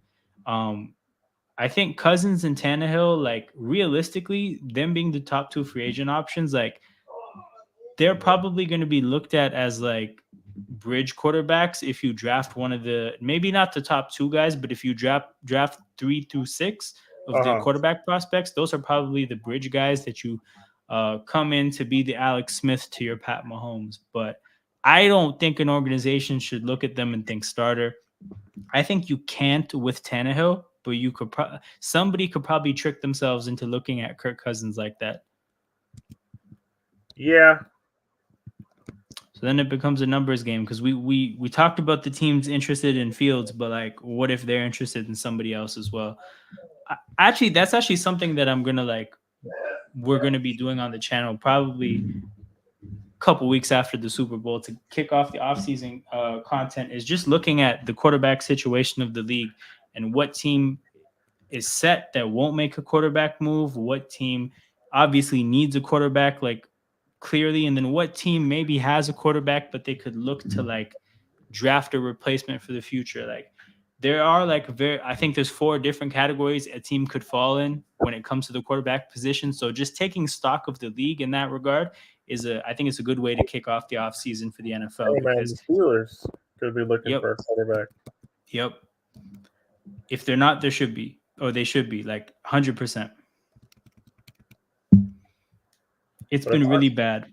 If I'm the Steelers, 2nd round pick for somebody the talent level of Justin Fields, I don't think it's even debatable. Yep. Are you tapped in much with like where Steelers fans are at with their team? I know they fucking hate the offense and they hate the coordinator. They hate the coordinator. His name is Matt Canada. They chant Matt Canada at Steelers games and Penguins games, which is interesting to call for the fuck. They can't fire Canada all the time. They can't fire Canada at the hockey game, but it is what it is. That's, how much they hate him. But apparently it's starting to like, there's a small part of the fan base that's looking at it like if Tomlin is this loyal to Canada, at some point you have to start questioning him. And I think that that's crazy. But I just think it shows how dire the situation is with the offense. Oh, yeah. I mean, it's fucking unwatchable, dude. Their offense is not good. Yep. Like, I can confirm it is not good. Yep. It's indeed hashtag not good.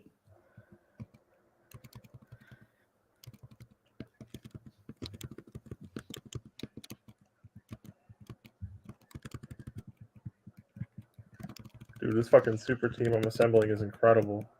I'm not gonna lie, I'm not a huge fan of Magmar, but like it does give me nice balance on my team. I was gonna say, I feel like Magmar's a role player.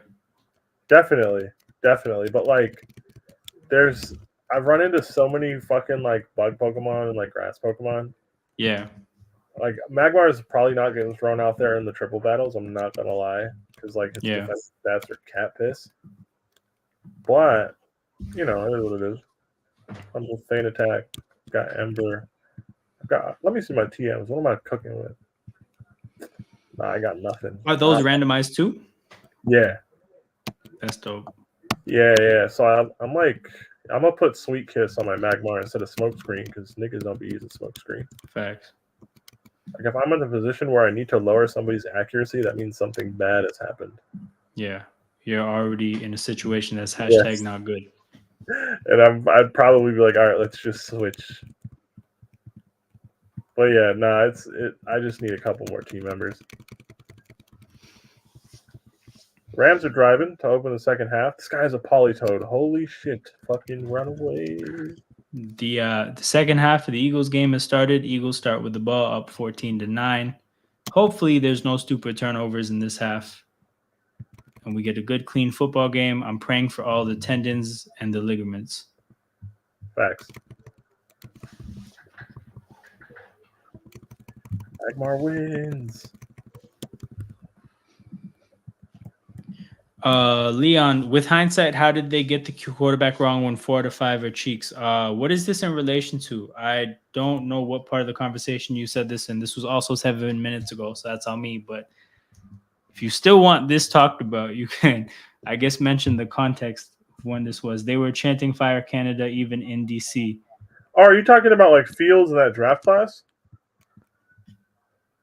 I think that's what he might be talking about. Like, because most of that draft class sucks. Yeah. I think fit matters a lot when judging quarterbacks. I think some of them do stink, but like, I don't think Fields stinks. I think, touchdown Rams. I think the culture in which like the Bears dropped Fields in, basically in a Matt Nagy coach for your job year. Yeah. Where they had fucking, who do they have playing over him? Fucking Dalton. They had Dalton, and then 1 year, who do they sign? Fucking Nick Foles? Oh, yeah, probably. Probably, like yeah. That. Like, this is a whole fucked up situation. Then you replace the coach, then you sucked. And now this year you're supposed to be good, and now you're probably going to fire the coach and turn your... It's just not a good, like, situation to grow in. It's not, like, a conducive situation. Definitely. And then that you're just talking about, like, that 1 year. And then the next year was terrible, too. Right? Like, year 1, year 2 for this guy's career. Absolutely dog shit. Like, the bigger problem for the Bears is not that they picked a bad quarterback, it's their inability to develop talent. Yeah. I guess we should have like said that earlier. But that's the bigger issue here. Players don't go to the Bears and maximize their abilities, right? Like Roquan Smith was dope for the Bears, right? Yeah. So look at what Roquan Smith is doing every week for the Ravens. Yeah. Like if you can't get players and make them better, you're kind of wasting everyone's time eventually. Yeah. It's pretty funny. I think the best example of this is the linebacker situation that happened in the offseason between the Bears and the Eagles. So they paid the Eagles starting linebacker last year a contract, like a 4-year big contract, big drop by Devontae Smith there. But yeah, they paid him a contract, like a decent one, to come play. And he's been like average for them. And he wasn't anything special for the Eagles, but he was good. He's there and he's not living up to the hype according to Murtaza. And then the Eagles signed the Bears starting linebacker from last year for the minimum salary. and he's decent. Like, he's our starter right now. He's obviously playing behind an amazing defensive line, but he's doing his job and is actually playing on a football field. And like, we just fucking swapped linebackers, and the circumstances of those specific players, like who they're playing around, are dictating their performance clearly more than the individuals. So, pretty good indication of just how, again, like, personal output in this sport is very much dictated by the things around them. So, 100%. got to keep these things in mind. Oh my god, this motherfucker sent out a shaman. Oh my god. Oh my god. Yo, Joel, everything since that Devontae Smith drop has been sad. This motherfucker had a shaman. Go die. My guy Driscoll got smoked. It's not my guy at all, but he did get smoked. Are we talking Jake Driscoll, like the quarterback? Jack, right tackle for the Eagles, backup that's playing because our main guy got hurt. He's hashtag not good. Happens, baby. Hey man, I know all about being down to backup linemen and shit. Trust me, bro. It sucks, but it is what it is. Black QBs, then none of that shit matters. I'm surprised, like, the rest of the league, like, doesn't pick up on the whole, like, mobile quarterbacks are just better to have than immobile statues. Yep. Because it just gives you more flexibility in every aspect of football. Yeah. Yep. It's actually insane how long it took. Like, I was watching Tannehill this morning in the fucking London game, and I'm like, this guy's a statue. Yep. And I was watching Malik Willis. I'm like, yeah, he's not releasing the ball, but he's able to extend plays and, like, sometimes get them yards when there's nothing going for him. Yeah. I'm like, that's just objectively a better tool set to work from than, oh, I'm Ryan Tannehill. Like, it's not good. It's there's two specific, like, results of having a scrambling quarterback. Hold up. Let me just see what this call is. They called running into the kicker, which is a 5-yard doesn't penalty? help us out the way that roughing the kicker would have, but whatever. Yeah, we're gonna redo this punt. But yeah, so like one of the things you have to think about, right? When you're going up against a statue of a quarterback, your pass rushers can pass rush however the hell they want. They can just go. It doesn't really matter what happens. But if you're going up against a running quarterback, like, you have to pass rush with discipline and, like, contain the quarterback in the pocket. If you just, like, haphazardly just try to go get the quarterback, you'll probably give them a lane to run into. Yeah. So that's one thing that's just, it's an added task for the defense.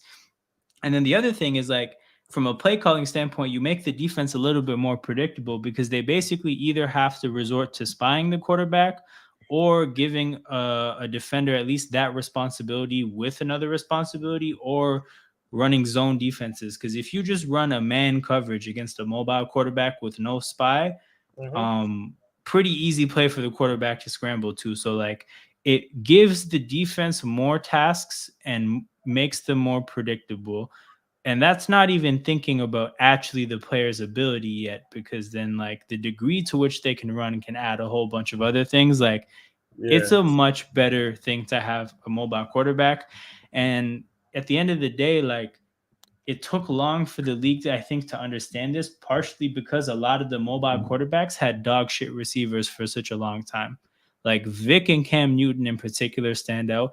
To be honest, like, Kaepernick, at least he had Anquan. No, he did not have Anquan. He had somebody. Oh, he had Crabtree. Yeah, see, even that's not it. Yeah, Murtaza, I see you. Hold up. What's going on, Murtaza? But yo, like, these mobile quarterbacks, they never had receivers. So I think people had a very skewed idea of what that kind of an offense looks like. But with a lot of the mobile quarterbacks getting upgrades in that regard now, you really see how big of a deal it is. But yo, what are you saying, Murtaza? Yeah, man, I'm chilling. How about y'all? All good, bro. All good. We were talking about some of the earlier games. There's not a whole lot that we had to say. But is there any, takeaways you got from the earlier games? Yeah, man, season's over officially, so that's where we're at. Tank season? Yeah. Justin Fields broke his hand, so he's gonna be out for like 6 to 8 weeks, potentially the year. So it's officially Caleb season, man. Let's go. Let's go. USC Watchalong next week. Let's get it. Bro, like it was just horrible game How did planning he again. his hand? What was the play? So it was another fucking just a drop back on like a 3rd and 5, 3rd and 6. And then there was nothing open as usual. Then he had to scramble, try to make a play. Then he tried to throw the ball out of bounds.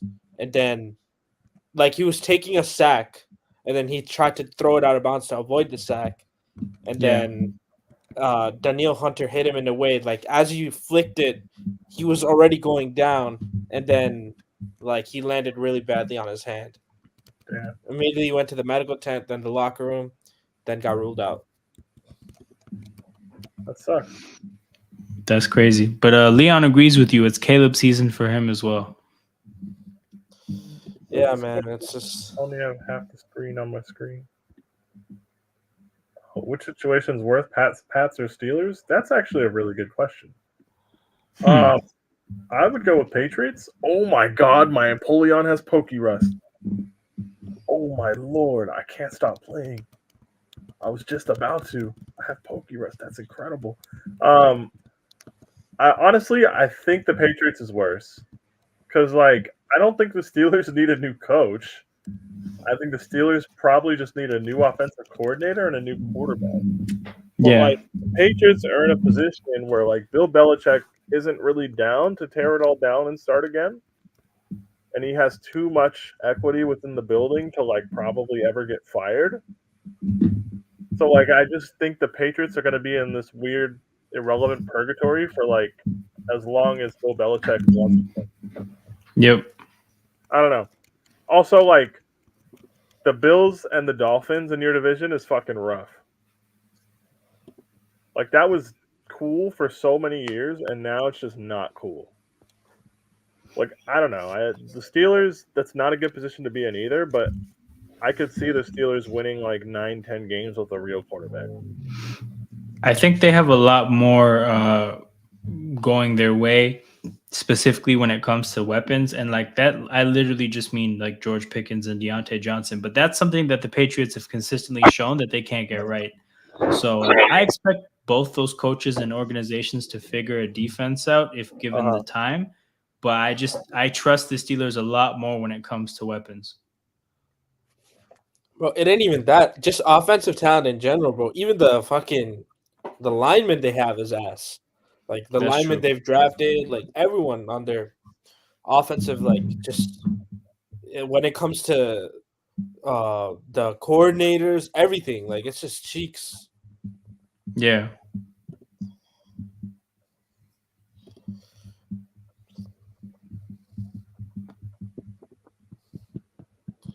Garoppolo went down again, man. There's been a lot of quarterback injuries today. I mean, I feel like Garoppolo gets hurt every 6 weeks, though. And I mean, it is weeks, so it's about time. They just showed that Travis Kelce is at this game, and like that's kind of random, but I guess they have time off because they played on Thursday. He's at the Eagles-Jets game? Yeah. I mean, that's also like his brother, right? Yeah. Yeah, I mean, like, well, fuck it, why not? Also, like, Taylor's not trying to be in Kansas City. Travis Kelce is like weirdly a celebrity now for dating Taylor Swift, so like they got to talk about it. Yo, that's the best way to get some content going. We need to find Flawless like a famous girlfriend. I agree.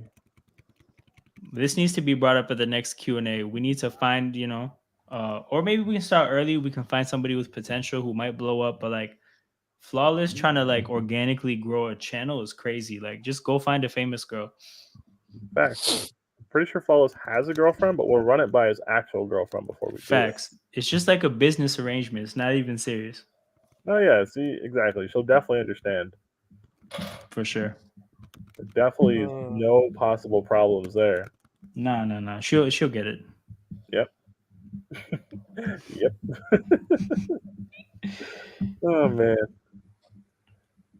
But yeah, guys, big up everybody watching. Let me actually check. How many likes are we on? We're on 13 likes. We got 6 people watching. We're up to 30 subs. That's dope. That's respectable. Yeah, we got number 31, like they're like maybe like half an hour ago. So shout out to whoever that is. Oh yeah. Yo, Murtaza, earlier on during the stream, we had a guy who was like very aggressively going at Joel about the Niners. He was a Niners fan He's that was very very pro Brock insistent. Purdy. It was weird. Yes.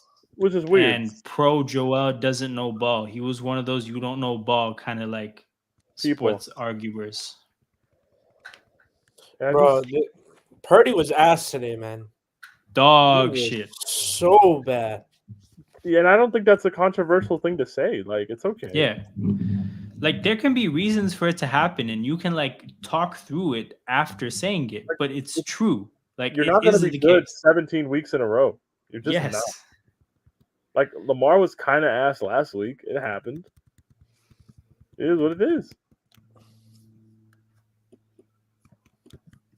But yeah, he was like, "Oh, he gave him a chance to win. It's all the kicker's fault." I'm like, "All right, well, like I guess, but like they also did have like fucking." Oh my god, what a play!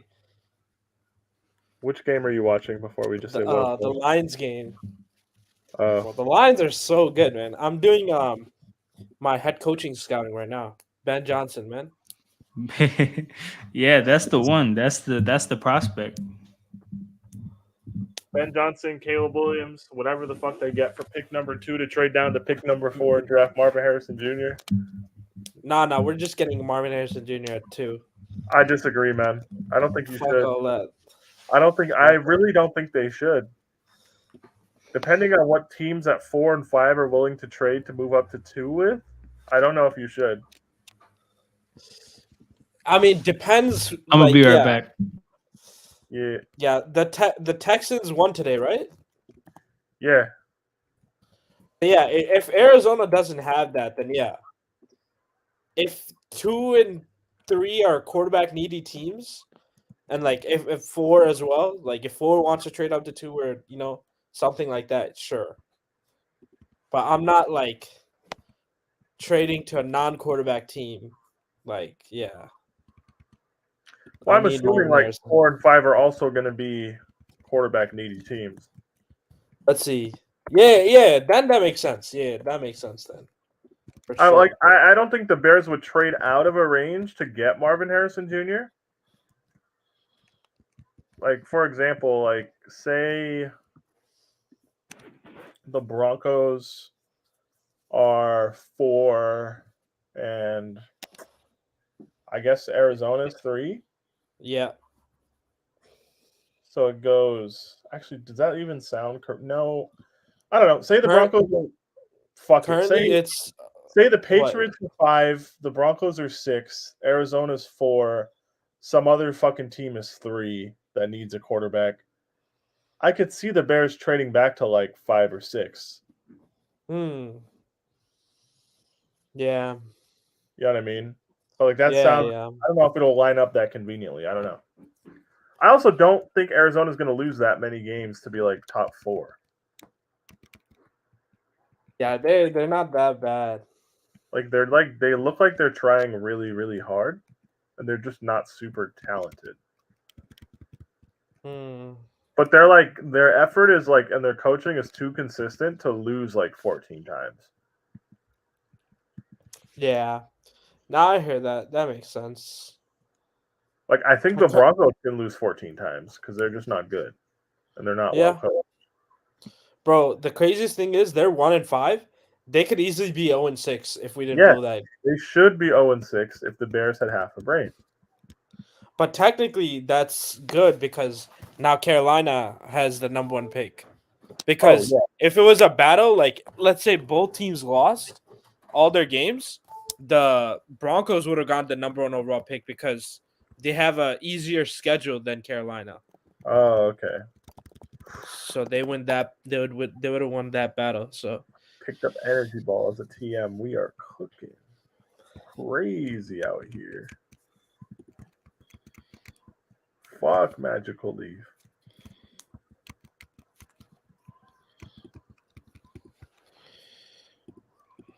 But yeah, I don't know.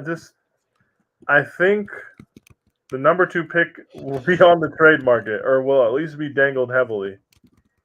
Yeah, that'd be something. I don't think it's a bad idea to explore trading it either. Yeah. Like they do have the number 1 receiver. It wouldn't hurt to have a generational talent at quarterback and receiver, though. No, it wouldn't. But like, it also wouldn't hurt to like get some motherfuckers on defense. Yeah, we do need a pass rusher badly. Yeah, like that also like wouldn't hurt. I could see like trading that number 2 pick. I just picked up a Master Ball and an Energy Ball TM that I taught to my Meganium. I'm cooking crazy on this save. I'm actually gonna win, I think. But yeah, I could see them trying to trade that number 2 pick and fetch like a pass rusher. Yeah, there's Jared Verse, there's the UCLA pass rusher who's fucking insane. Actually, I was watching the UCLA game yesterday. That guy is unbelievable. How is the guy from Alabama, Dallas Turner? He's not on the same level as the other two. He's not one of those ones. Okay. Yeah, he's not. He's decent. Don't get me wrong. Like he's a first round talent, but like he's like lower end. Damn. But Latu, the UCLA kid, and obviously Jared Verse, they're both like the top tier edge rushers this draft. Oh my god. So many legendary Pokemon. We have to kill them all. But yeah, Joel, the Jets really fucked up that last bit of that drive. It's hilarious how just that team just finds different dumb shit to do. They got a free play on the offsides, got a nice 25-yard chunk play. You think that's good, but then Alan Lazard gets a blindside block and wipes the whole play out. Hey man, That's like crazy. it is what it is, man. Jets are gonna Jets. Consistently. Yo, you guys watched the USC game last night? Nah. I was at a family friend's like retirement party and doing other shit. Okay. Because yeah, Caleb, I was watching it like, bro, maybe he's not as good as I think he is or something. Like, bro, he was cheeks last night. Yeah, it was a bad game, but I think it's probably just a bad game. Yeah. One thing I will say though, he does hold the ball too long. Like that's the only negative I've seen from him. Everything else is like unbelievable. It's one of those things where it's like you kind of have to rein in a quarterback that believes in his ability so much that he'll just sit around and wait. That's something that had to be done with Mahomes, but like it's a developmental thing. Like it can be coached a little bit, but then also you do want a player that's that good off script to also just do his thing as well. Like it is a fine balance, but like it'll probably be found at some point. Yeah, for sure.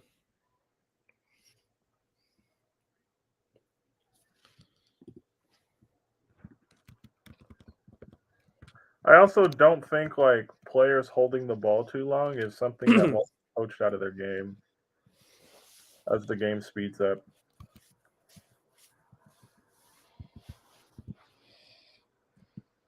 Wait, what'd you say? Sorry? Like that could be coached out of his game. Like he holds the ball too long because he believes in himself, not because he doesn't understand what he's looking at. Like that makes sense. So it's like, all right, whatever. So I don't stress about it too much. Yeah, we play the Lions next week. Yeah, they're good, man. I'm about to bust the Lions' head open, man. Fuck them. The fuck? That's one of the better matchups next week. That's one of the ones. Yeah, we got that shit. It's all good. Like, I think they are a good team. Like, bullshit aside, I do actually think they're a good team. But, like, at the same time, they're new.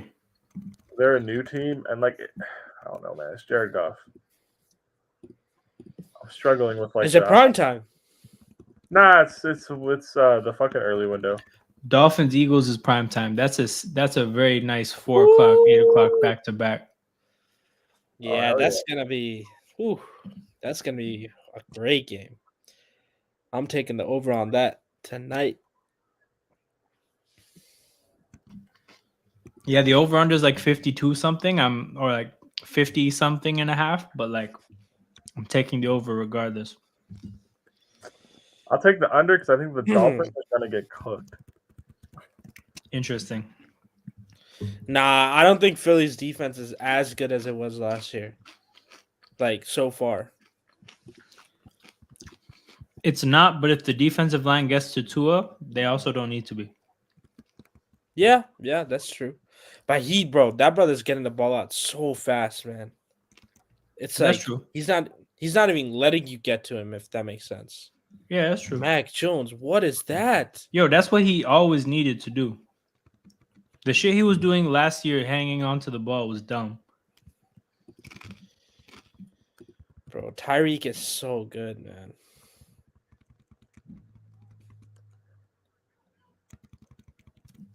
Also, going into that game, it'll be interesting to see how healthy our secondary is because, like, right now in this very football game, like, I think we're just working with one starter. That's not good to go into that game with, but we're gonna get Slay back next week. Hopefully, we get some safeties back. Builds character, man. Fuck it.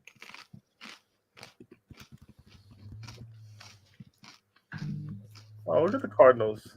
Big bombs downfield by Josh Dobbs. Here we go, baby. Oh my god, these fucking random abilities these Pokemon have. Why the fuck does an Ursaring have dry skin?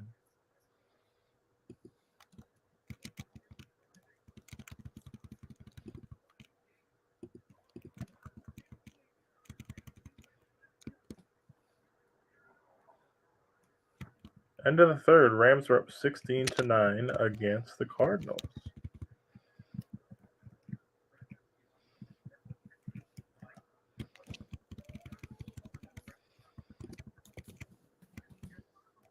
Hop the toad, fuck you.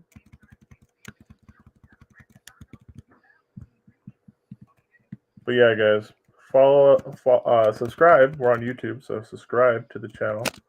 Leave a like if you like us. If you don't like us, then let us know, I guess. And we're here most Sundays. We're not doing the Sunday night game because it's whoever the Giants' backup quarterback is against the Bills. Tyrod Taylor.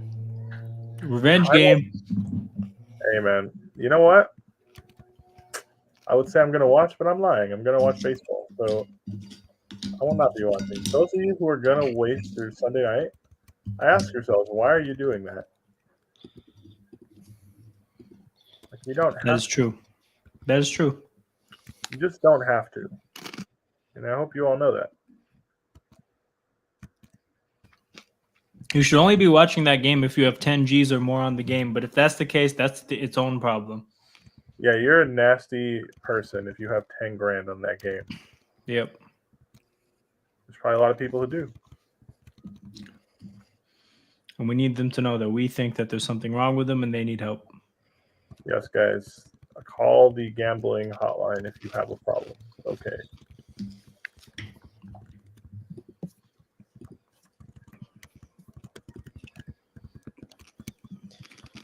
The Bucks are really doing this Baker thing, huh?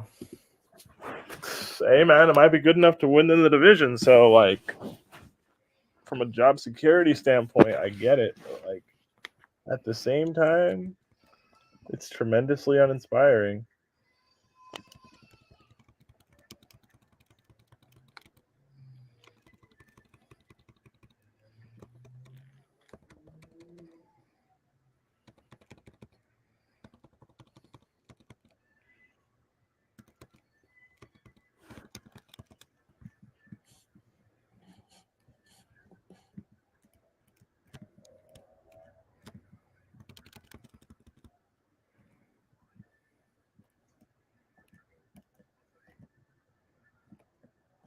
Oh, wait, man. Is Saquon back? Yeah, he's back. I don't care. No, but so Saquon, they announced he was going to be back, and the line didn't move at all. Pick. They were in the red zone. They threw it behind somebody, and they threw a pick. I think it went out Zach Ertz. Actually, Murtaza, the line moved the other way. They announced Saquon was going to play, and then the line moved from 15 to 15 and a half. What the hell? That's funny.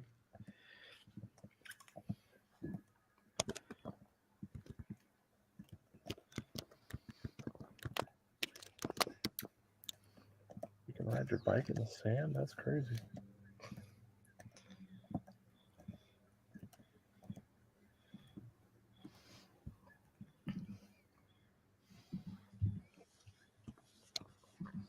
Oh my god. I just found my new team member.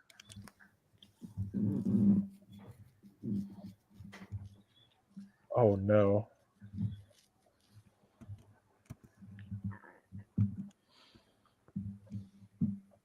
This is actually the best super team I've ever built in Pokemon. I'm so proud of myself. I could have just used a quick ball. Fuck. That didn't work. Fuck.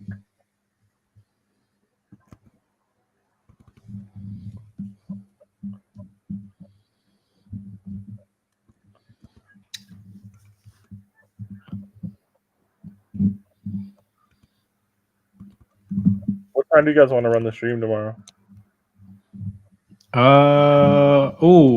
For the start of the game, because I'm actually looking forward to the game, so that's cool. Okay. I'm with that. All right. I think I have another fucking Monday night game tomorrow, but I don't know what time. So I'll be probably on for a little bit. Yeah. All right. Let's get fucking serious and catch this thing, please. Let's be so fucking serious.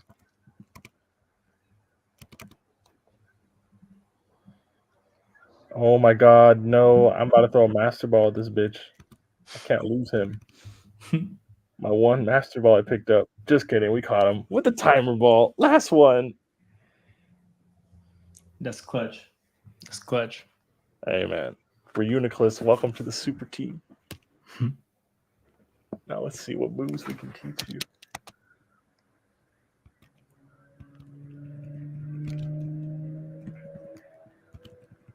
I'm gonna give him my Pokerus. You gotta love Zach Wilson, man. Jets driving down the field. It's looking decently promising. 2nd and 5 from like the 7. Takes a 15-yard sack. How are you getting sacked for 15 yards? What happened? It was a play action fake. He's rolling to his left right into a pass rusher that's looking for him, and I feel like he just froze and just kept going. He just kept going with his rollout further back, and the pass rusher just got him. Yeah, that's hashtag not good. Well, I guess we can't say we didn't see that one coming. Yep. 4th and 17. Probably gonna kick a field goal, make it 14-12, and we'll see what happens in the next possession. Well, they're not gonna go for it, Chief. This is what happens when you don't have a mobile QB. Yo, the thing with Zach Wilson is he is mobile. He just is like the most useless mobile quarterback ever. Oh, bro, I got no moves for him. For my nigga though. Not a runner. So maybe if that's what you mean by mobile, yeah, he's not a runner. But like the motherfucker, he's not like useful mobile. He's just there. Yeah.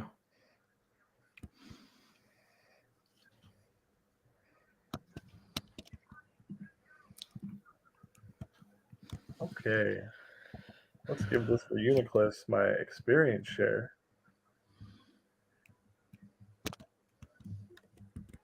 Bro, I'm actually so proud of myself. But yeah, Magmar's easily like the fucking Nurkic of this team. Jesus Christ. Oh, we need a courtside commentary too pretty soon. So yeah, season's coming up. We got to figure that out. I'm looking forward to that too. I guess I'm sure you have thoughts about that trade. We can get to that on that stream. That was a fascinating move, man. Oh, I couldn't believe when they did that shit, man. Couldn't believe it. Like, when I saw that, I thought the thought process might be like maybe they think they're addressing rebounding, but like it's not enough. Wait, what trade? Aiden for Nurkic. Yeah. Like it's not. It's not. This one move doesn't all of a sudden mean you still don't have like a rebounding issue. You know, I don't know. It's a bit weird, not gonna lie. But yeah, we'll get to it, people. Courtside commentary on Sarcasm City. Tap in. Definitely a lateral move, but if Grayson Allen and Nazir Little are actually helpful pieces for the team, then I kind of understand. Grayson's gonna punch somebody in the nuts. That'll benefit you at some point. Yeah. Western Conference Finals, everything on the line. Steph Curry's hot, bang, Nuts punch shot. to the nuts. Grayson Allen holds a 5-game suspension, but it doesn't matter because now Steph Curry can't walk and then we win. Down for the cause, yeah. Yeah.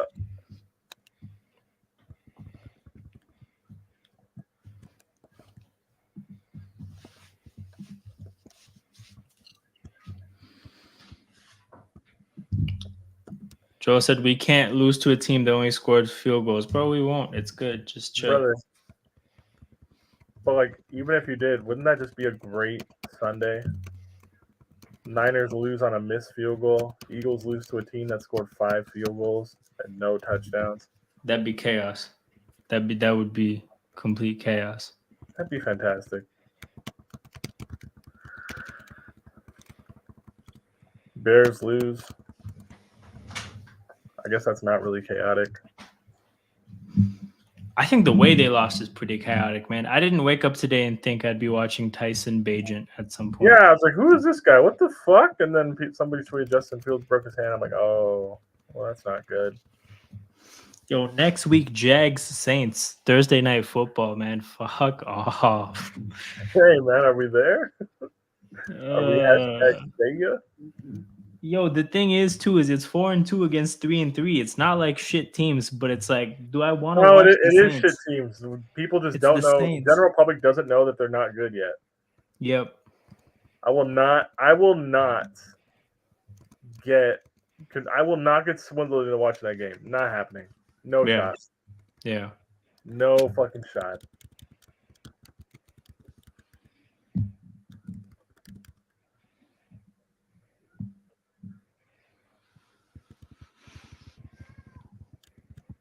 Yo, no bullshit. There's like 3 watchable games next week.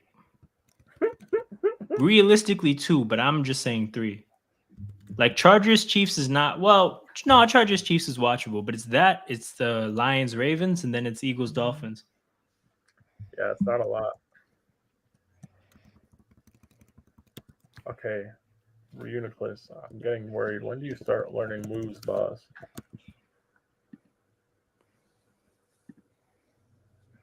We got no moves, pimp. Side shock and 4 levels. All right, we good. And we get recover. Oh my god, we're cooking crazy.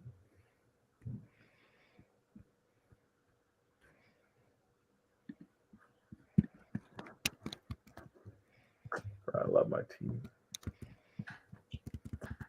I love these niggas, man. Yo, Garrett Wilson is so good. Like that guy, when Rodgers like tore his Achilles, there must have been a lot to process. Like, yo, there goes my Pro Bowl season. There goes my, potential All-Pro season. Who knows? There goes my. Went home and cried in the shower. Facts. He's like, yo, there goes my stats towards getting my first, like that big second deal. Fuck, man. No. Oh no. He's like, yo, I have to wait a whole another year to just have my career progress. But it's like that, man. It's like that. You should have told the Jets you didn't want to play for them, man.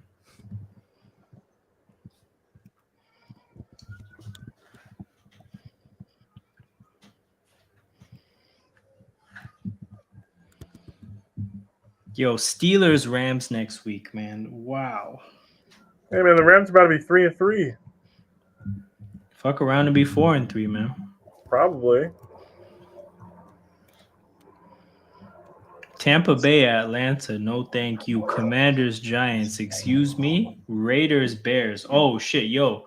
The Raiders before this game, like before the games this week, the Raiders were 1-point favorites against the Bears. I thought that was ridiculous, and now that's a steal.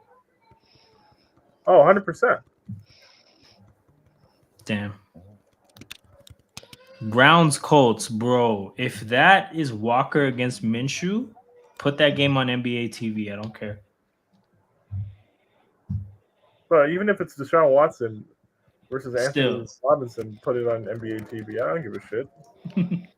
Still. And then Monday night, Niners Vikings. Niners against injured Vikings. Jeez, that's a good game for them to have with the injuries, though. They can sit whoever they want to sit. Yeah.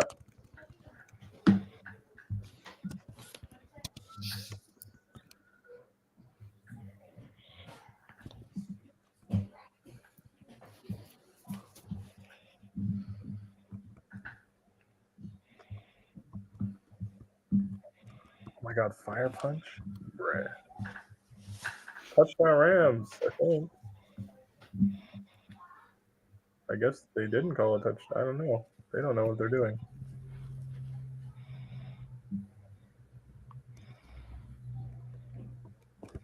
All right, start of the fourth quarter here for Eagles Jets. Eagles with the ball at midfield. We'll see if we can get this point scored again. One more quarter left, hopefully, on this field. I'm sending up more prayers for all the tendons and ligaments. Hey, man. You never know. Did he fumble? Bruh. No. Don't tell me you fumbled out for a touchback. They're claiming touchdown. He's celebrating.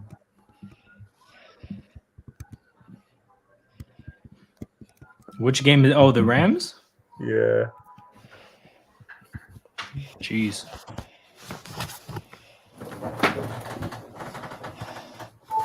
He scored. That's a touchdown. Damn. They're going to have to count that one, Chief.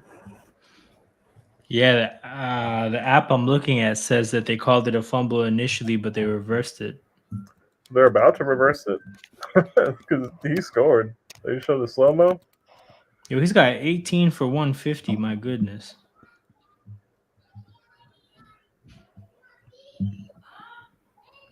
Hey, man, that's Sean McVay offense.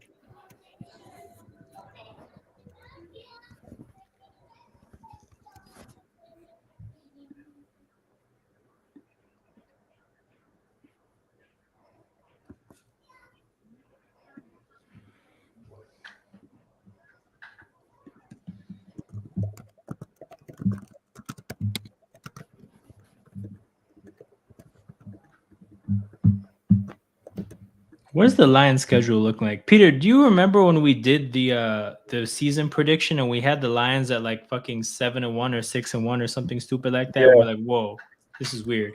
I think the Ravens are the thing that's standing in the way, but they're probably going to be something outrageous like 6-2. Yeah, probably.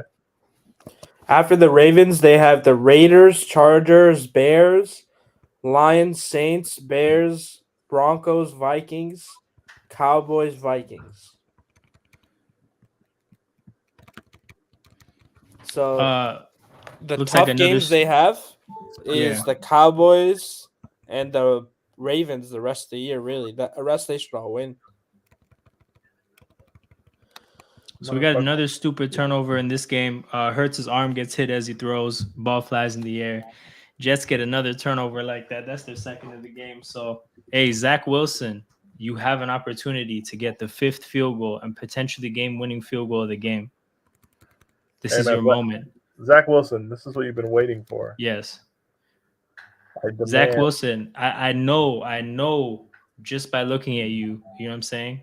Lose Yourself Eminem is probably ringing out in your ears right now. Oh, yeah, it has to be. It is. You know, you got to make the most of your moment right here. You only get one shot.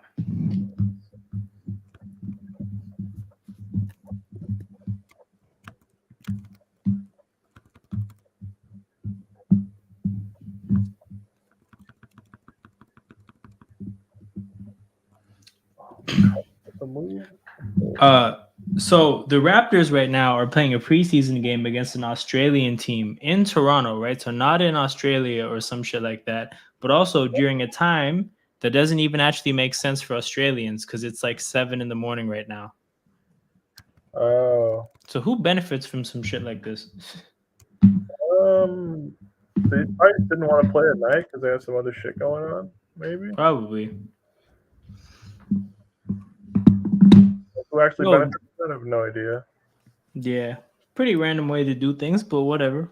There's been hella like daytime NBA preseason games, like lately. Yeah. Yeah, they need some shit like that. Joel says the game has been downhill since that Devontae drop. Yes, bro, everything was going so well up until that point, and then that just like did something spiritually. Everything changed when the Fire Nation attacked. Facts.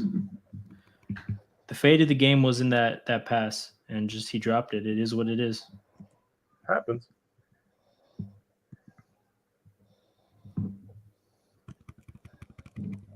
All right, Uniclus has a move now. We cooking.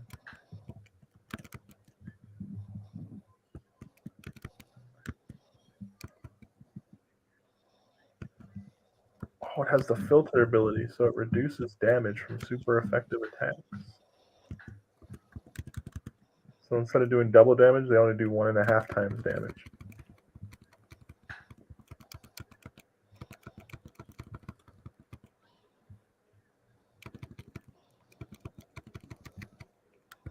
Yeah, the Cardinals were looking good to cover +7, and now they're not. Disappointing. Really Did you have any other bets? Nah, I took Rams money line as part of my parlay, but I also took Bucks money line, and that's not looking good. It's not looking good, bruv. Oh, why did you take Bucks money line? The money was looking good. I was like, yeah, why not? Only 3-point dogs at home. They can make it happen. And then, nope.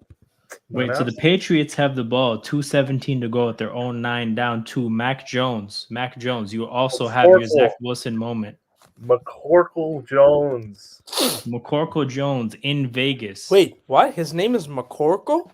It's like Michael McCorkle Jones. Michael McCorkle. Oh, God. Of course it fucking is, bro. Yeah, it's not like a normal Mac. It's fucking McCorkle. Yeah, nah. Weird ass kid, bro. Actually. Yeah, we don't do normal names here, Chief. Michael McCorkle Jones. Rise. Rise up.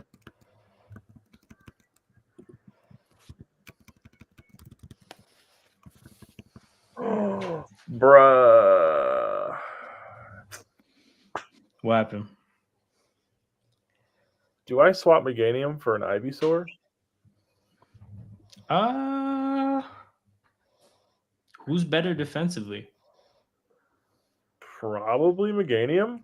It also comes with fucking Reflect. But all right, I'm gonna catch the Ivysaur. I'm gonna see what it's saying. Yeah. All right, we caught it because I got a quick ball. I'm gonna see if I have like a whack ability or something. Then like yeah, I'm not using it. But if it's gas, I'm gonna use it.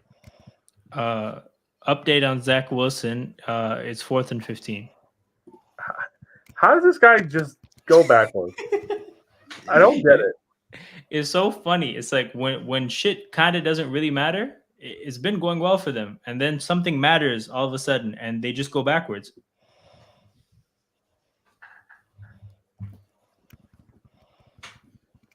Fourth and 15. Like, brother, just stay like ahead of the sticks. The lines are so good, man. Nah, man. We got him next week. Where's the game? I think it's in Baltimore, right? Yeah, it's in Baltimore. If it was in Detroit, I'd consider going.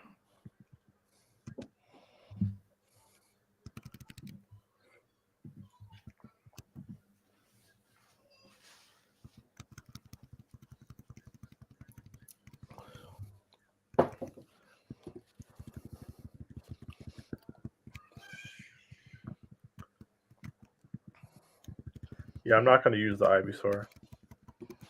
Yeah. Got no guard. That means I never miss, but then other people never miss. Somebody fucking whips out a sheer cold, and it's good night to you, boy.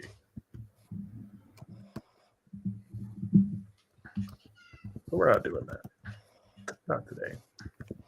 Yo, you see Tannehill got injured? Yeah, man. His Yeah. was crazy. I was watching the game this morning. Bro, they're fucked now. The Titans, they have to sell. Yo, so here's the thing, right? They're fucked, but like whatever they can actually sell and like they're just whatever they can figure things out, right? Anybody who may have wanted to trade for a quarterback also got fucked because it's not that Tannehill is like a good option, but he is one of the better ones, potentially the best. Because I don't know if the Vikings would trade Kirk Cousins, but like shout out to a team like the Jets who just got more stuck with Zach Wilson. Yeah, hey, man. Man. Yo, I'm still waiting for somebody to give Carson Wentz that call, man. Bring my guy back. Oh man. He's the funniest quarterback ever. The guy broke both his ankles on the same play or sprained both. How does that even happen? Oh my God. Devontae Parker just dropped a He dropped a touchdown? No, it down. couldn't have been a touchdown. Like a huge play. It was a huge, yeah. It was 2nd and 12. It was gonna be a huge play. The idiot dropped it. Oh my God! Run away! Yo, Devontae selling. You're saying it's not McCorkle's fault? That's crazy. I get whipped out of hell. Legit, bro. Max.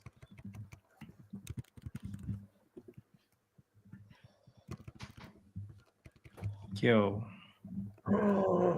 Oh no. Delay of game as well. That's hilarious. I'm seeing it's 3rd and 15 at their own 4, man. How did they go backwards too? Fuck. Bro, they could have been at midfield, man. The Patriots. Pain. Actual pain, man. Devontae just dropped a ball. It was actually a good ball, man.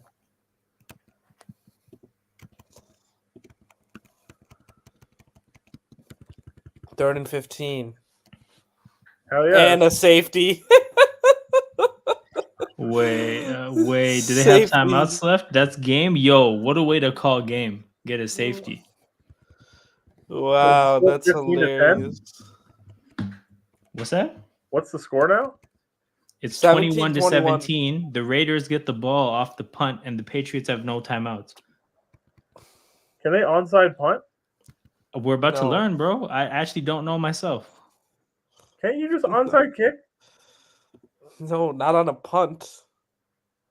Really? Yeah, what do you mean, really? I don't know, nigga. Like, what do you mean? What do I mean? I don't like how you're pretending like that's a dumb question. Bro, what do you mean? An onside punt. Are you high, bro? What are you talking about? Bro, it touches the ground and you just fucking go for it. I don't know. That's hilarious, man. Bruh, you're telling me there's nothing they can do? They just gotta kick the ball away? Yeah, I'm pretty sure. That's whack as shit. No, that's the thing. I'm pretty sure the same rules apply, but that's the thing is like I'm wondering if you can't put the ball on the ground to do an onside punt, like how would that be executed? Like, yo, softly punting is difficult. Can you just like kick it at somebody and hope it goes off them? I don't know, man. Hey, man, all this does is lay groundwork for the greatest comeback in the history of football. Oh, wow, AJ, what a catch. Dog. I got to see a replay before I get too gassed. But dog. Yeah, that's definitely in bounds. Somebody on the Jet sideline was doing the juggling motion. Oh, he didn't juggle shit.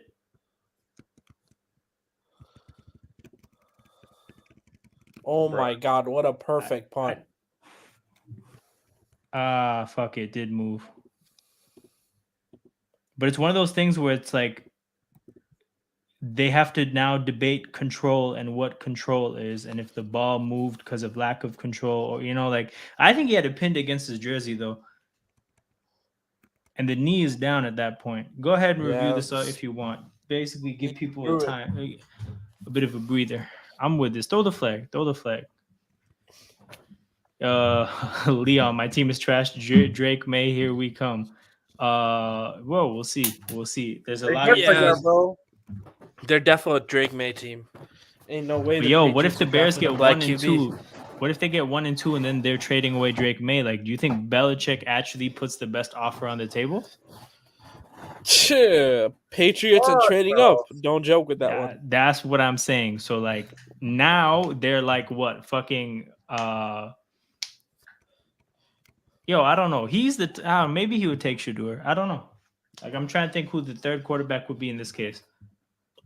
Bo Nix? I don't know. Yo, Bo Nix feels like a Patriots player to me. I'll be so real. I feel like they would take an Oregon quarterback. Yeah, definitely. Especially his white.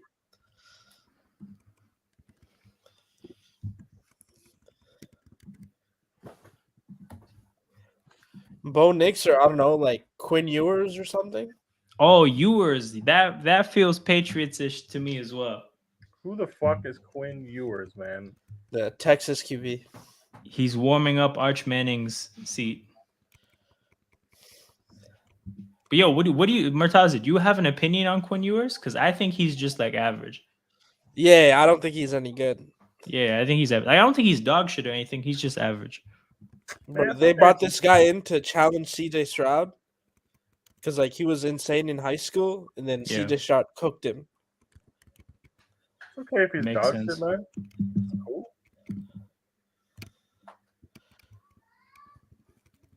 Yo, this super team I built is actually moving crazy, dude. The Patriots are 1-5. Wow. The Brian Hoyer fucking Raiders won. The Raiders are 3-3, right? Yep. Raiders. Yeah, we gotta tap in on Eddie. Yo, how you? Raiders. Who do they play next? Something winnable. Bears. Oh man. Oh, it's Cash. It's Cash. Okay, hold up. Week after Raiders, man. This 7-seed race between the Texans and the Raiders, I will be there no matter what. Wait a second. Who's the game after that? Fuck. Oh, bro, Lions on Monday night after that. The 4-3 Raiders with a chance to shock the world and beat the Lions, maybe off a loss. I'll be there. Or maybe off a win, you know? We will be there. No, the Lions will be there. No. But here's the thing, we right? Need them to win, bro. Yo, if we're factoring that Lions loss, that's 5-2 versus 4-3. That's lit.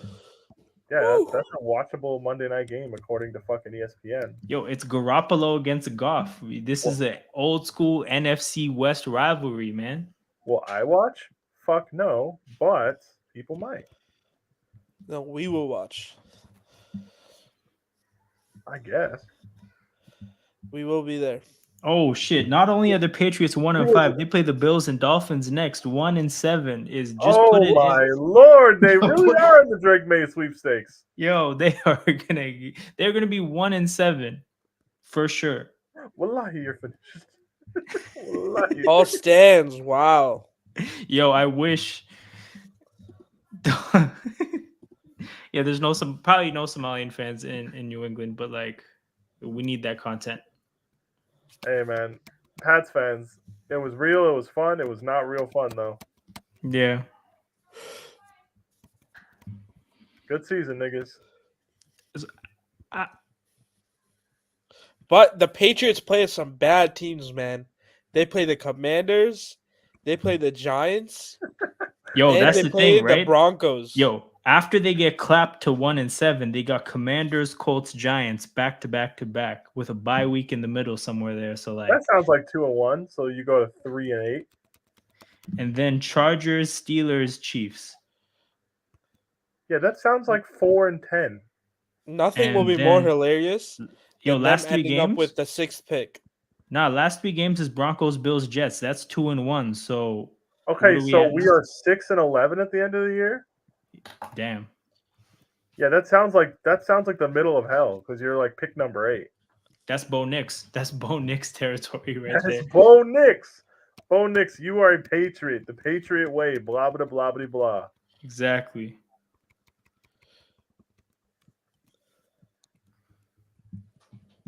Okay, Gainwell.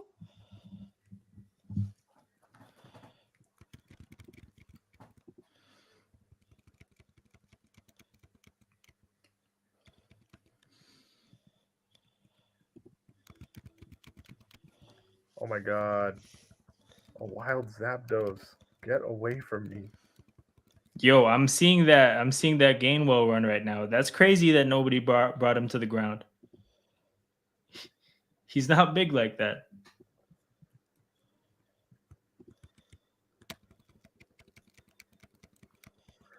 What's the score in the Jets fucking Eagles? 14 to 12 for the Eagles, who just entered the red zone with 9 minutes to go, or 10 minutes to go. Okay.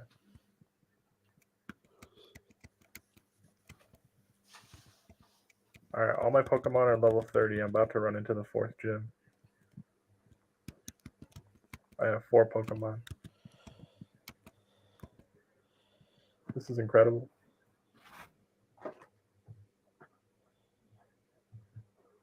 I'm actually a Pokemon master.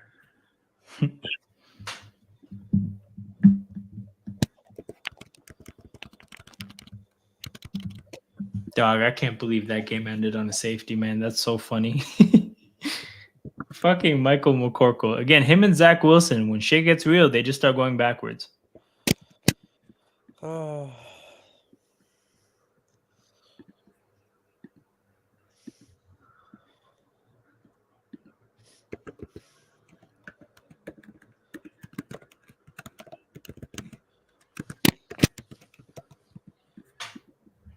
Bro, the Cardinals got so hyped after they beat the Cowboys, but then they just realized they're still ass. Yo, I hope that's their one win of the year, because that would be so funny to just have your one win against the Cowboys. That would be hilarious. I think they play like damn Hurts. Gotta get rid of the ball there, dog. Took a sack? Yep. Damn. All right, I'm gonna watch you're a play ahead of me, so I'm gonna watch the receivers here. See who he missed.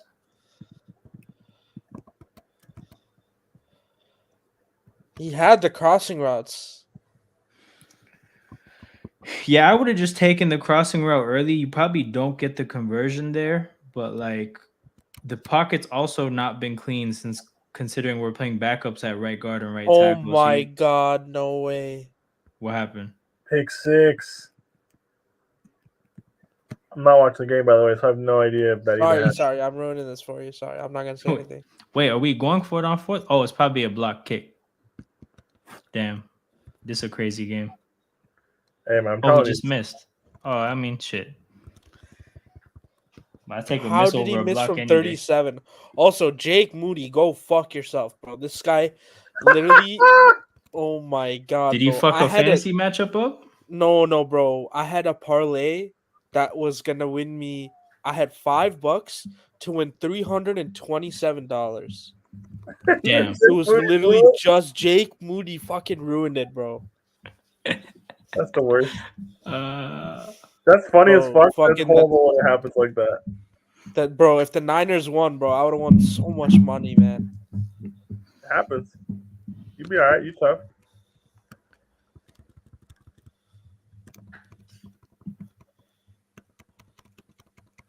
Oh my God. Go. Yo, the commentator in this game just said, "Now a moment for young Zach Wilson." I'm like, yo, we did this already. This whole build up the moment thing you just did, I did it already. We don't need to do this again. We don't need to do this again. Agreed.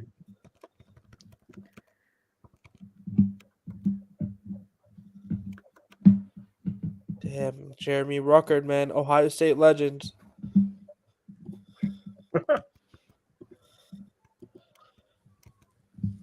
4th and 8 for the Cardinals, down like 17. Yeah, Josh Dobbs' cheeks, man. We tried though. Yo, nobody's more cheeks than Philip Walker though, man, or PJ Walker or whatever. My goodness. Yeah. Josh Dobbs will be back. Former Bear, man. PJ Walker, you better start bagging groceries, buddy. 100%. 100%. Yo, think about the fact that Steve Wilkes won a game with him, or / multiple games with him. I think, I'm not sure. Maybe. Oh, yeah, they won like 4 games with him. 5 maybe. Nah, Steve Wilkes is a superhero. What the hell? Steve Wilkes, a man of the people. God damn, Eli Ricks as well.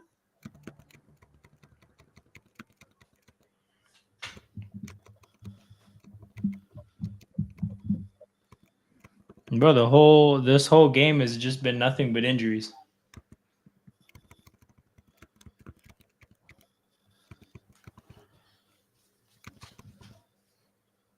Let's go.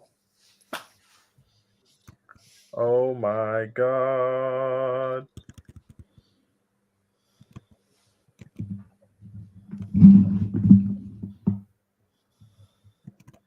Bro, is Josh Sweat good, bro? Like, I don't think this guy's good. He's pretty good.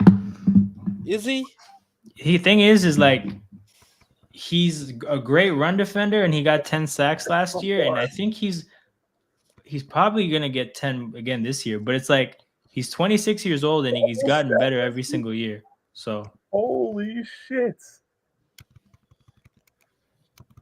This Boom! Frick. Let's go. That's right, bro. There he is. Oh my god. We made it through that battle. Can't believe it. We almost died, boys. We almost died. Fucking dribble him. This guy used 3 stockpiles, used 2 ominous wins, got the fucking stat raises across the board twice, and just turned into a tank. Jeez. But I have a swords dancing Empoleon, so I killed him. Yeah. Oh my god. We almost died. Because if my Empoleon would have went down, yeah, everybody would have died. Yeah. Everybody would have died. I thought about sacrificing Magmar for the free switch in, but I was like, nah, I can't do it. Yeah. Magmar's my dog. Even though he's obviously the worst person on this team. Magmar's fucking Anthony, man, without the allegation. Damn. Definitely what he is.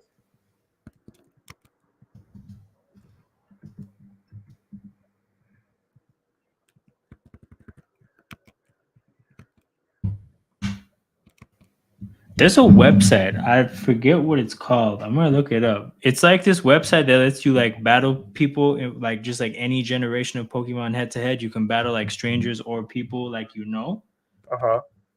I don't know if you've heard of it, but basically one of the fantasy leagues I'm in, this was like the having a tournament was like the way we sorted out the draft order. That's hilarious. And that shit was like I've never actually played Pokemon battles against other people. It was fun. Wow. Yeah. That's a It was different a pretty dynamic. great way to decide a fantasy draft order as well. Definitely a different dynamic.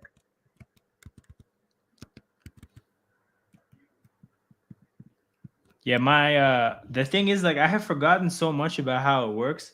So like I wasn't ready. There was this one matchup where fuck, I forget what happened. But I did something to where I let somebody charge up swords dance. They did it twice and they just ran through 3 Pokemon back to back to back. Yeah, man. I cried. Swords dance is dangerous, man. It's not good.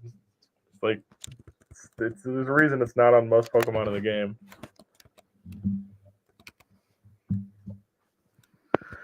All right. Well, we got the Fortune badge. Stupid bitch at Nimbasa City. Hold that. Hold that.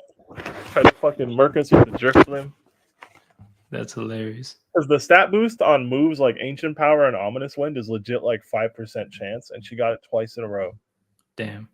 That's a 1 in 400 chance of happening. Yeah.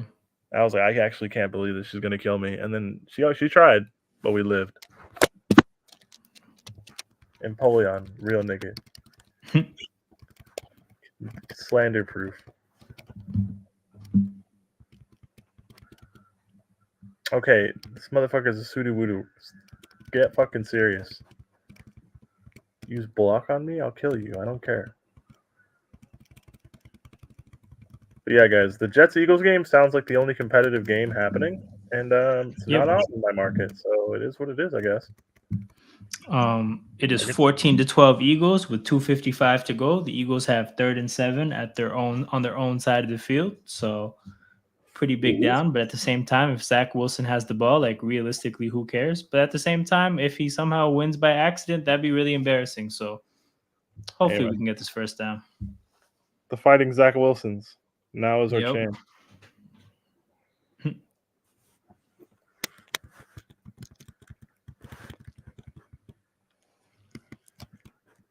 This is what we've been waiting for, Zach Wilson truthers. For real. We just needed a chance. No one believed in us. He just needed an opportunity. Facts. He just needed a run of games. Just like He's Mudryk, man. He's Mudryk. He's Mudryk without the stand base. Let's not talk about that wash sport, man. Come on. Hey, man, it's all good, Murtaza. You can smile again. You got your joy back. I thought, like, for a second, like, we were back, but, like, I realized then Fields broke his hand today. Like, it's been a rough past 24 hours. Like, I was up from 3:30 a.m. to, like, 9 a.m. We lost to India. I went to sleep at 9 a.m., woke up, and then saw the Glazers were doing some bullshit. Lost my fucking college parlays.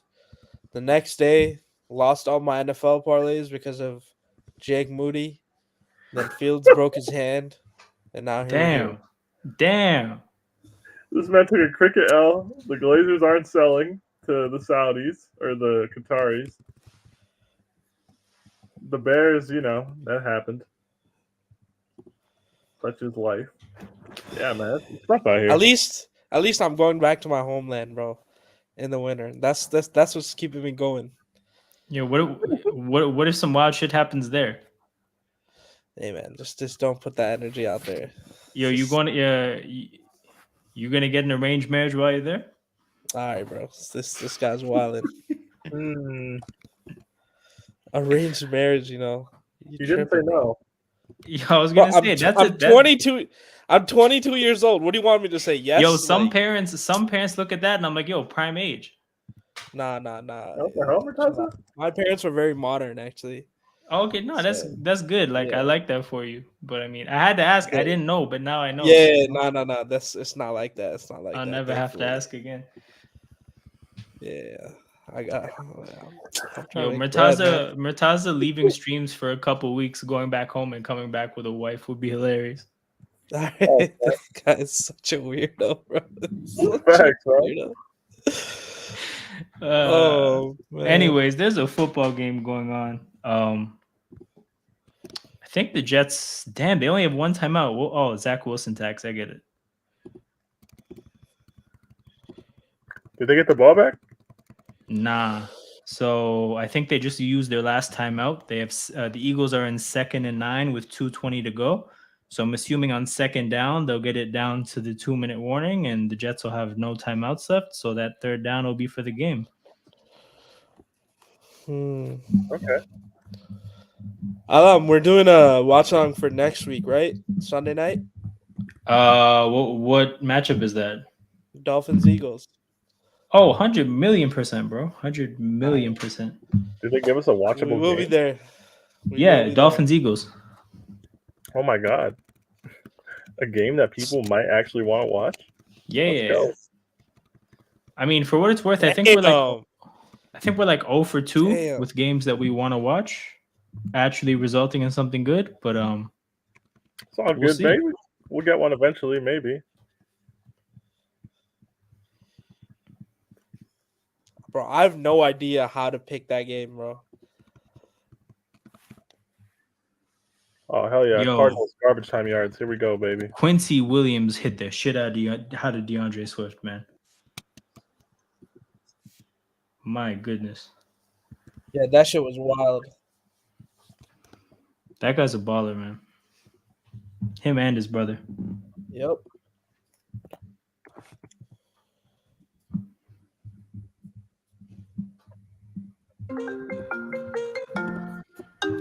But yeah, people, we're getting towards the end of this watch along. It might be over in like a good 2 minutes if the Eagles get that 3rd down, but if they don't, it'll probably take another 3-4 minutes after that. Shout out to everybody that's been with us the whole way. This has actually been a pretty randomly successful watch along in that like over 160 people pulled up over the course of the live, so that's been nice. We got a subscriber. Some more likes would be nice. That would help for sure. But yeah, man, everyone who's here, if you enjoy the content, make sure you support it. Make sure you hit that like button, subscribe to the channel. Very important forms of engagement for the growth of a YouTube channel. So make that happen, people. We'll be wrapping up soon. If you have any questions or comments or anything that you might want us to get to, you can drop that in now while we're still here, because we won't be pretty soon.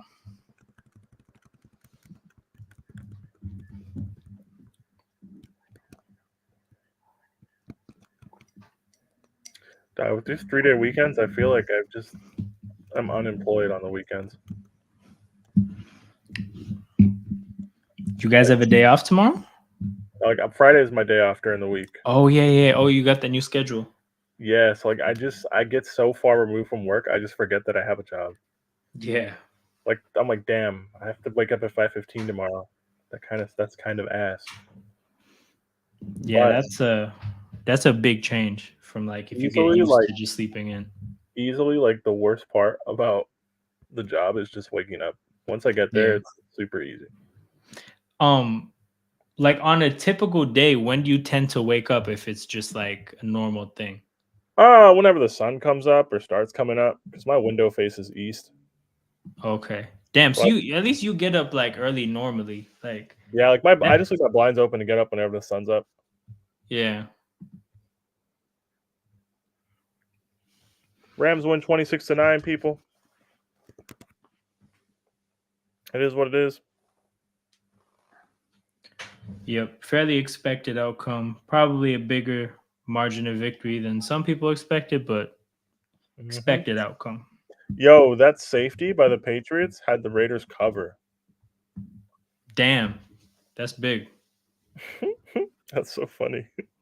God damn. Damn.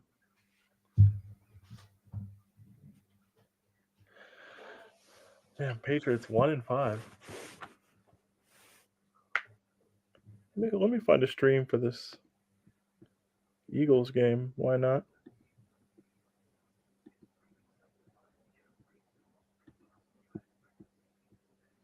That's hashtag not good. Hurts throws a pick on third down that gets ran back to like the 7.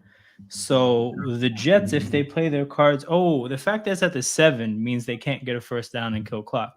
But they will probably take a 1-point lead here at minimum, and the Eagles will have to do How something many with the ball. timeouts do the Eagles have? 2. I'm definitely watching now. We're here. So 4 turnovers from the Eagles. That's a really bad read and decision by Jalen Hurts. I'm surprised they threw it. Not much else to say about that. Some of the other turnovers were pretty unfortunate. That one was just bad. So we'll see what the defense can do here. Thing to watch for here is like any penalty that's there's game volume in somebody. That's thing. definitely mine. All right, we're good. Okay, true. I muted Yo, Murtaza for no bro, reason. you see that shit? Alam. Yeah. Yo, that's a terrible read from Jalen Hurts, man. Yep. So the Jets get the touchdown quickly. Oh, they're giving us bonus coverage. I don't gotta find a stream. The Jets did score a touchdown, though. I just saw it. Yes. Low So key it think is. that's a very weird thing to do, but all right. It's bad from a game management standpoint. I think the Jets are probably too shit to think about game management. Like they're just looking at like if we can get the score, Oh we my get god, the they score. converted as well. So yeah, 6-point game down the stretch, minute 40 to go. 2 timeouts. Some real adversity. Let's see what they do with the difference ball. did it make to go for 2 or not there? Now the Eagles need the extra touchdown, point to win the point is game. to win the game. But not much difference. It literally is just making the kicker make the kick. Yes. Whereas if you don't get the 2-point conversion, there's no difference between that and an extra point.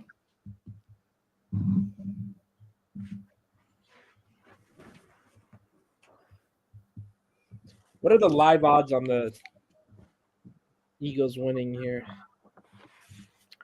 Whatever it is, I would take it. I'm trying to look myself right now.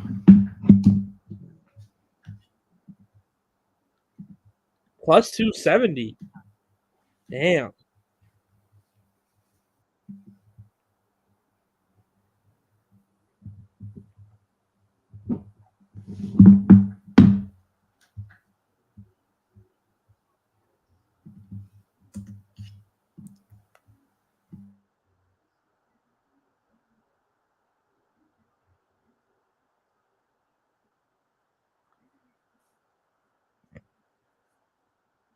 And we have an exciting finish to a game, finally.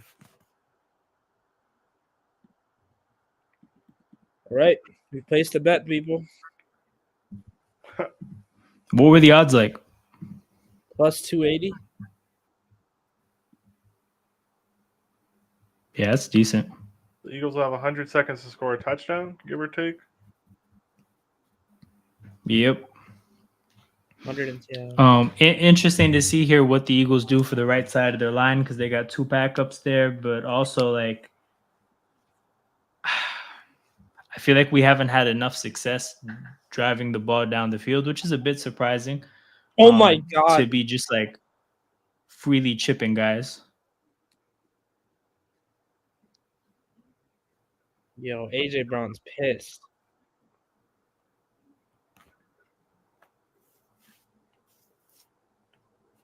I wonder what he's reacting to. Yeah, because he threw it behind him. That's why. He had a lot of freaking open grass in front of him. I guess. Yeah, it makes sense.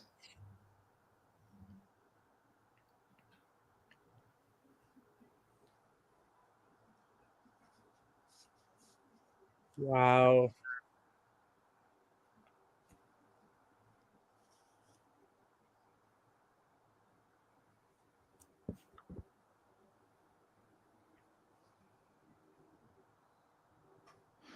So it's 3rd and 10 for me.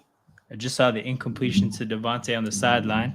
It looks like the Jets are pretty content with rushing 4, but I don't think that'll persist. I think they'll bring pressure on one of these plays, especially 3rd and 10, 4th and 10. Good plays to dial up some pressure on. So I do expect that. I wonder if the Eagles are going to dial up plays with that in mind. Damn. We'll see what happens.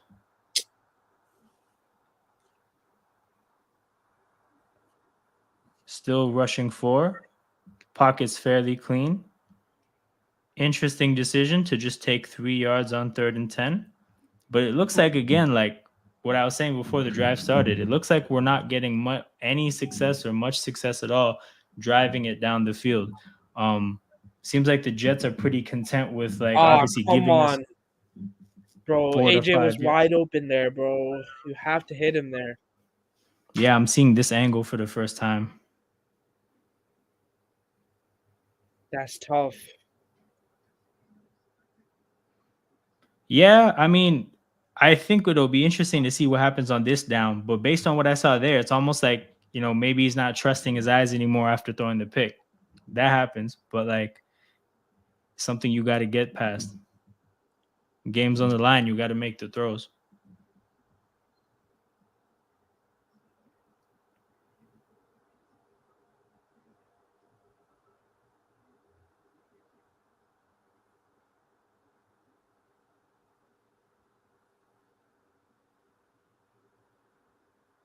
Bro, what is this, bro? Waste of $5.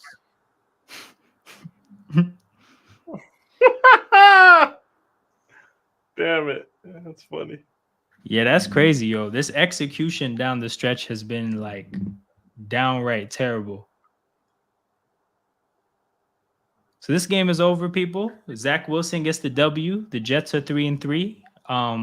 Hard to win games when you lose the turnover battle 4-0. But yeah, that's how it goes sometimes. Can't make mistakes like this. We go into the Miami game with a lot to play for now all of a sudden because you don't want to lose 2 games in a row. We'll see who's healthy and who's not healthy, but probably the most discouraging Jalen Hurts game I've seen in a while. But while that can happen on just like a player having a bad game, the offensive coordinator dialed up a pretty shitty game as well. So a lot of things got to get fixed for next week. Big matchup on Sunday Night Football.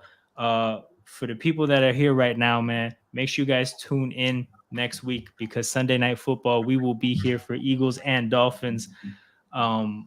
Probably gonna not be a whole lot to talk about with the rest of the Sunday games because there's only 2 watchable games, but that game itself will be a serious game. Joel says Hurts and Goddard cost us the game. That is fact, amongst other. Brian Johnson should have never got the job. We'll see about that one. Ups and downs with him, but this was a pretty big down. Yeah, make sure you guys tune in. Probably there will be this guy. Can I find it? I don't know what Ahmed's team is. Bro, I don't know either, but he watched the stream with this, Murtaza. He walked into the stream when I started saying Eagles L, inshallah, but big up Alam. I hate this guy, yo. I hope you have to restart hella more matches on FIFA, bro. I hope, the next Ahmed, time. when are you going to Turkey, by the way? True. Let me know, because I have a stopover in Istanbul, so if around the, the time, if you're over there, so maybe we could link up there. So just wondering. He said Lions Nation. That's real nasty. But anyways, that's nasty, Ahmed. Yeah, it's not warranting a timeout, but Ahmed was trying to be the first and second person ever, or first and second instance ever of somebody getting timed out on this channel. Not my fault. Bears are crap hole that Taza. Yo, he's just in here really on violence. Ahmed, go away. Go play FIFA and get clapped in front of the world again. Get some bitches. But anyway, man. Bro, at the end of the day, you still got to win big football games down the stretch. It is what it is. But yeah, we'll be back, people, next week. Tap in with us. A lot more content coming up. Y'all take it easy.